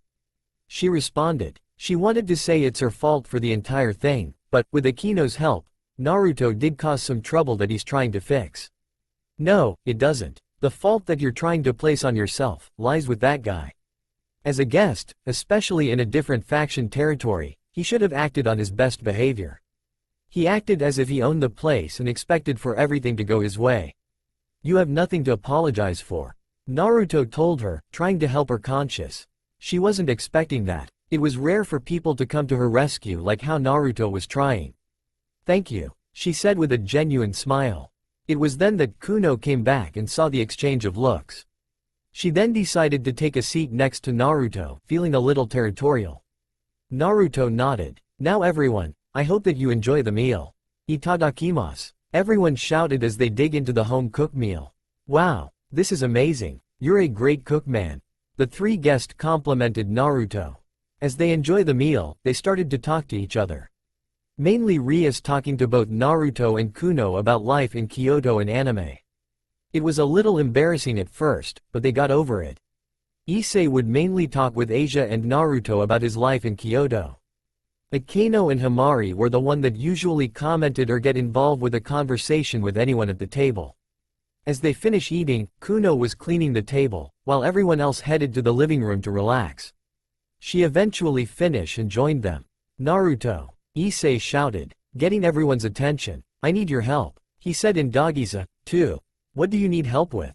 Naruto asked with some amount of concern in his voice. This was his best friend that's practically a brother to him. I want you to train me, he said, still in Dagiza. I need to protect Buchu from Riser. Naruto looked confused at the name. Riser is that blonde devil that attacked Asia-chan today. The guy you fought, Rias told him. Ah, that guy. He then turned towards to the Dagiza Issei. He placed his hand on his shoulder, so he would get his attention. Issei was now looking at a smiling Naruto that suggested he would get help. There is no way in hell that you can beat him. Naruto told him without holding anything back. Issei fell down with a great big depression. Kuno burst out into laughter. Akeno and Himari was giggling a little uncontrollably. Asia was patting Issei while he was crying in a fetal position. Rias was trying to control herself. She was disappointed that Issei won't be able to help her with Riser, but how Naruto handled it was hilarious. Issei then rose up with anime tears in his eyes. Why? Naruto then returned to his seat on the couch. He's too strong. Even with one of the 13 Longinus, you won't win. Issei looked confused, while the devil's jaw dropped. Sure, Rias knew that Issei's had the potential to be powerful with all 8 pawns in him, but she didn't expect a Longinus. What, your sacred gear? It's a Longinus. What's a Longinus? He asked as he knew absolutely nothing about a Longinus. Sure, he heard the world from the church when Irina would drag both him and Naruto when they were kids, but he didn't know. Akeno and Rias were still shocked about the news. Himari answered, a Longinus is a top-tier sacred gear. There's only 13 Longinus in the world, all which has the potential to kill gods. Issei started to look up in awe. He didn't know that he had the power to kill a god. It was then that her usual kind smile turned wicked for a second. Unfortunately, there has been only one Longinus that actually killed a god. All the other haven't killed a god once. Only the true Longinus, rank 1 out of all sacred gears, killed a god. The other 12 only hold the potential to kill gods. Bringing Issei's spirit down. She loved messing with him. How do you know it's a Longinus? Rias demanded as she shook Naruto. She thought it was a mutated double critical. Issei is my childhood friend. You think that my parents didn't check out who I hang out with? She then stopped shaking him. Naruto then turned towards Issei. Hell, Irina is part of the supernatural world. You were the only one that was normal, but then again, you had a sacred gear. Who's Irina? Issei asked, as he couldn't remember the name. Naruto was shocked by the question. Irina, the girl that we hang out with. He told him, a little harshly. We hang out with a girl. He was surprised hearing that piece of information. It was then that Naruto pulled out his wallet and pulled out a picture of 3 kids. The 2 kids obviously being Naruto and Issei. He then pointed to the child that putted her arm around both Naruto and Issei's neck. It was a child with chestnut hair and violet eyes. Holy shit, that Irina. I thought Irina was a guy. Naruto just gave a chuckle. Relieved that at least he remembered their third friend. She was always a little tomboyish, but I can tell you that she is definitely a girl. I still remember the time that all 3 of us took a bath together. Issei then gave a thinking pose. I thought Irina was fast when she took a bath. He remembered her getting into the tub quickly and being the first to run out while the 2 of them started to climb out of the tub. As interesting this story is, can we get back to Issei-kun's Longinus? Akeno asked. Yeah, which one is it? Rias asked. She really wanted to know, so she can plan for the rating game against Riser. Even if Naruto says Issei won't win, there is always the slim chance. It a mid-tier Longinus. The Red Dragon Emperor's boasted gear. Here Issei, summon it. You probably didn't reach a high enough level to show its true form. Naruto told him. Issei then summoned his red gauntlet. He put his hand over the gauntlet. This is going to hurt for a minute. Wait, what? Ah! Issei shouted in pain as Naruto grabbed onto the gauntlet and started to set it on fire.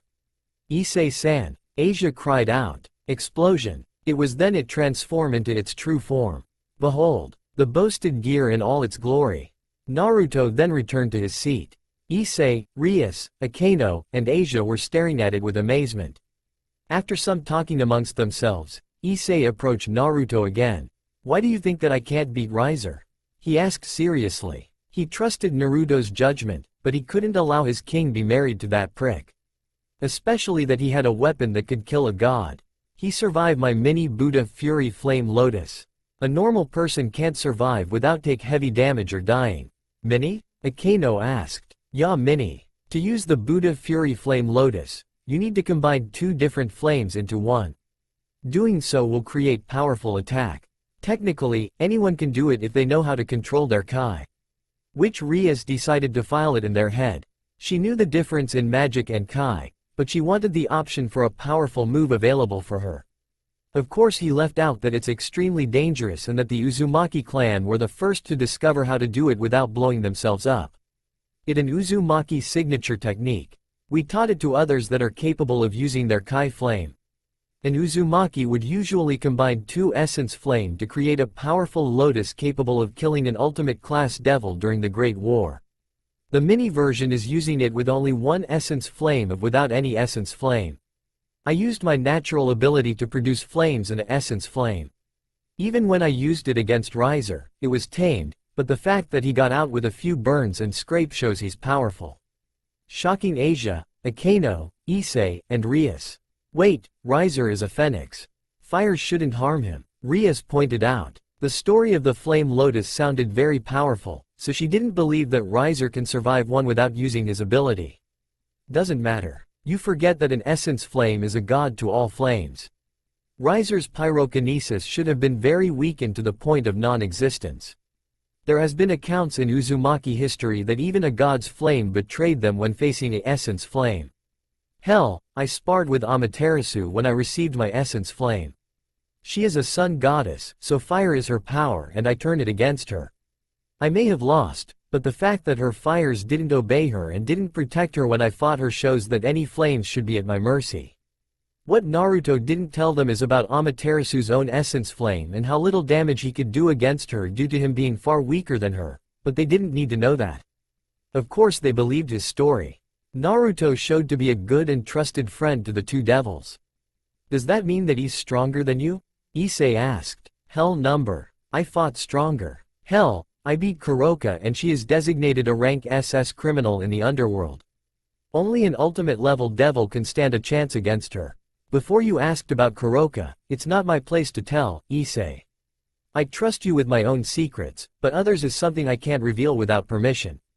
Issei just looked a little sad to hear that he can't learn from his friend, but he understood his position. He wanted to get stronger, so he can protect Rias as best as he can. Rias then spoke up. If you can't train Issei to beat Riser, then how about you train all of us? She didn't want to marry Riser, so any option out there, she would take. Chuckle. Bunch of weaker opponents fighting one strong guy. That can work. I can train Issei in his sacred gear and Kiba a little in swordsmanship. You and Akeno are magic users and I'm Akai user. I can't help you there. Finally, Kaneko, you should know who can only help her. Rias knew exactly who can train Kaneko and Kaneko was avoiding her as best she can. Then there is the inner demons that I can't help. If you want my help, then you need to help your own, Rias. Naruto told her as he looked directly at her. She didn't know if she can. She always wanted them to be safe. Facing their past was too painful for them. She had 2 choices, let her peerage continue to run away and lose Naruto's help along with his people's help, or help them face their past and get them stronger. I'm ready, sensei. An eager Issei shouted in his training outfit. Last night dinner at Naruto's was a real eye-opener. Inside his dojo was only Issei, Asia, Rias, and Akeno.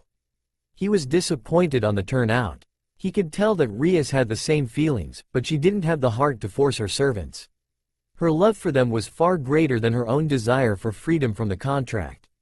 Flashback. You suck. Naruto deadpanned towards Rias. Everyone in the room could only sweat drop at his statement. Ah, Naruto-san, what do you mean by that?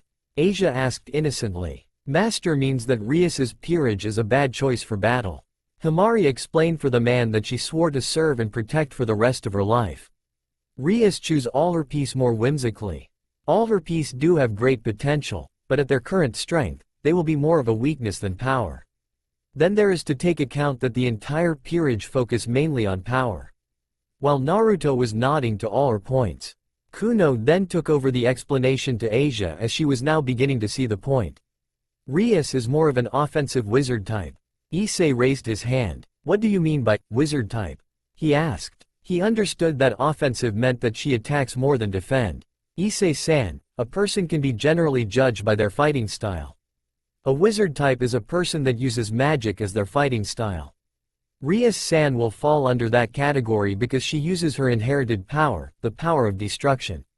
Akeno-san falls under the same category because she uses lighting magic. Then we have the speed type, which they use their speed to take advantage of their opponent. They need to be faster than their opponent to win. This is where Kiba-san will fall under as an offensive kind because he uses his swords in conjunction with his knight piece that gives him a boost in speed. Then we have a guardian type, they fight while taking a lot of damage.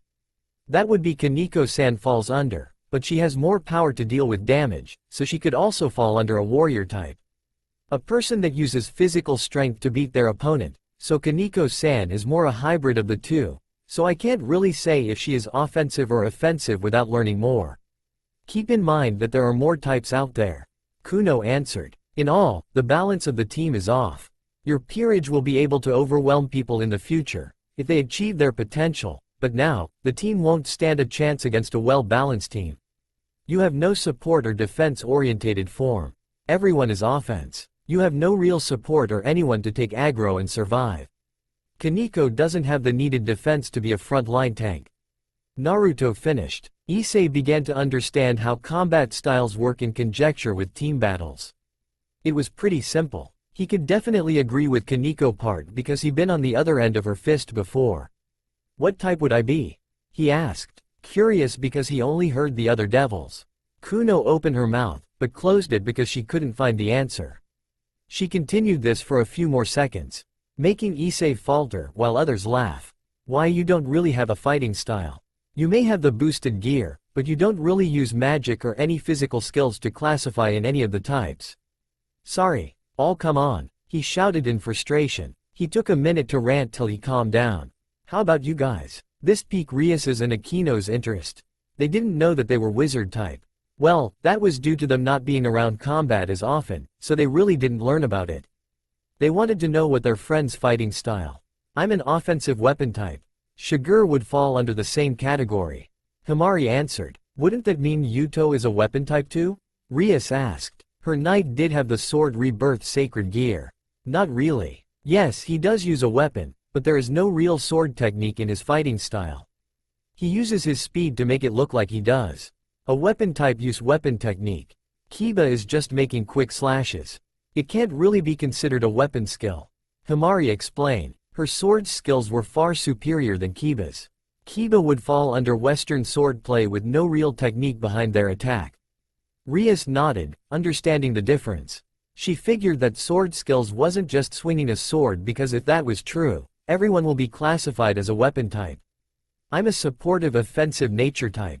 Nature type are usually for Yukai because a nature type is usually found using chakra and or senjutsu. Kuno answered. Both chakra and senjutsu were energy of life and Yukai are known for that power. Naruto gave a small embarrassed chuckle. I'm considered as a dragon type. Dragon type? Akeno, Rias, Issei, and Asia asked. Clearly unaware of such a term exist. A dragon type is more of a person using pure destructive power. You would usually find a dragon type fighter as someone in the top 10 or a wielder of a Longinus. Naruto explained as vague as possible. He didn't want to explain the true reason why he's considered a dragon type. I still don't understand how you would be classified as a dragon type. Rias pressed for information. Well, the dragon type doesn't classify to any of the other type. It more classify itself as almost everything. I have great control with the holy sword, Kusanagi. I wield an essence flame, I'm a unique senjutsu master, and a powerful kai user. Naruto added on. There is also my heavenly body magic. That is what truly makes me a dragon type. A fighter that uses a certain power that is only found amongst the most powerful beings, dragons and gods. Naruto thought to himself. They didn't need to know that. Rias then understood. Your power is the most diverse and all very powerful. All very destructive. So a dragon type is just complete overwhelming power. She thought out loud. Should I assume that there are no such thing as offensive, supportive, or defensive for a dragon type? She asked. Only for Naruto to nod. A dragon type is pure power. There is nothing that need to be said. Why is it called dragon type? Asia asked. She understood why the fighting style had their own name, but this one didn't make sense to her. Asia, dragons are concentrated power given form. Dragons are power. By saying a person is a dragon type, that would mean that the person uses great power. Akeno explained as she knew about the power of dragons. Pretty much. Naruto stated. The only person that comes to mind that is a dragon type that isn't a god or dragon, is your brother, Rias. Rias wasn't surprised by that tidbit. She knew that the power of destruction was extremely powerful. It would make sense to classify Searsex. Even if I train your entire peerage with only a week worth of training, it won't be enough. Your team is too unbalanced and they're not ready to face powerful foes. After a moment of silence. How about me? All eyes went towards the source of the voice. It was Asia that asked the question. What do you mean, Asia-chan? Issei asked. I mean, how about I help Rias-senpai? Asia answered, surprising everyone. Asia, you do know that would mean you becoming a devil. Naruto asked her seriously. Giving up your humanity isn't something that can be made easily, in his opinion. If you become a devil, that would mean you won't be able to pray to God or any other deity for the rest of your life or touch any holy objects. I know, but I still want to help Rias-senpai. She was nothing but kind to me and I don't feel right letting this happen. Asia replied. She is a healer type, but even adding her, the difference of strength won't be much. Himari thought out loud. Rias was still shocked that Asia, the devoted Christian, would become a devil to help her. Would you be mad at me if I became a devil? Asia asked the members of the Shinto faction with tears in her eyes. She didn't want to lose her friends for helping her other friends. Kuno rushed over to hug her. Never. You will always be my friend. No matter what, Kuno declared. Naruto gave a small smile. This was the potential of humanity that he always saw where everyone else overlooked. It's not the potential of power, the potential to do great evil, or the potential for something good. Humanity's potential is to do what they believe in and not allowing anyone stop them. Gods, devils, dragons, or angels. All will fall if they get in our way. He thought. He could see that Asia was going to become a devil no matter what. She was worried about her friendship with them. No, Asia. I won't stop being your friend. That's great. Rias jumped in joy. She was always planning to recruit her. Just in the more morally corrupt way. This was the best way to recruit people into devilhood. Even Naruto won't stop anyone, as long they knew exactly what they were getting themselves into. After dinner, Asia became Rias's bishop. Sadly, she had to move out. Her devil body couldn't handle living in such a holy place for an extended period. Her body was still adjusting to being a devil and she never built any resistance to any holy artifact. It would take a long time for her to be able to tolerate being in the presence of any holy object for an extended time. She would never be able to touch or read any form of holy object without feeling pain for the rest of life. Something that she agreed to help her friend. End of flashback. I hoped that Kiba and Kaneko would show up. Rias said sadly. She knew that Kiba was struggling with not attacking Naruto on sight due to his ownership of the holy sword, Kusanagi. Then there is Kaneko that became terribly afraid of Naruto because of Kuroka's presence. She became quite reclusive during school time, hoping to avoid Naruto and his group at all cost because of her fear of her sister. At least you didn't force them. I can respect that. Naruto tried to console her. Well, Issei, let's start with you. Summon your sacred gear. Naruto told Issei. Yosh, he shouted as he summoned the boosted gear. Good. Issei, the problem is that you don't know how to fight. Depressing him. I would usually start off by beating the shit out of you to get a vibe from you, but I can't bring myself to do that, so. So what? Issei asked. He didn't like to hear that he would get beat up, but understood. He never fought anyone. Well, never got into a real fight. He needed to know how to fight, so he would suck it up. Before he answered, a gust of wind blew into the dojo and Shigure stood next to Naruto with her katana drawn with blood already on it. Issei fell down as he gripped his stomach. He realized he was slashed by Shigure. That's impossible. Rias muttered. She noticed that Shigure's sword is a simple steel katana. A devil's body is far too durable for such a human weapons to hurt them. Shigure understood her disbelief. She figured she lived a very sheltered life and didn't understood anything that didn't involve the devil race. A sword is only the extension of my body, she told her in her usual stoic voice. This is why she is considered a weapon type. A true weapon type fighter won't need a special weapon. Their skills apply to themselves, not their weapons. They could use anything as a weapon, magical or not. One time when I was hunting devils around Japan earlier in life, I saw Shigure kill a devil with a wooden spoon. Naruto told them. The devils didn't believe him, except Asia. She could only praise how strong Shigure is, which made the swordswoman very proud of herself. Try to not die, Shigure told Issei as she slowly approached him with her katana, ready to draw more blood. Ehhhhhhhhh. Issei screamed as he started to run away from the crazy lady. Should we help Issei-san? Asia asked Kuno. No, Issei needs to know how to fight. The best and quickest way to be dropped into the battlefield. This would be the safest way. She answered. Everyone watched as Issei tried to run. Eventually, Issei gave up and tried to fight back. Failing of course. How long would this take? Akeno asked out loud. I think we should leave them be. Shiger will only allow him to leave if he face her properly. Naruto told her as he began to walk out of the dojo. Come along. The others followed. Himari took a few pictures of Issei running away and crying from Shiger. She had a problem with her master's childhood friends. That's all for now. If you want to see next part, then please like this video and subscribe my channel. Thank you.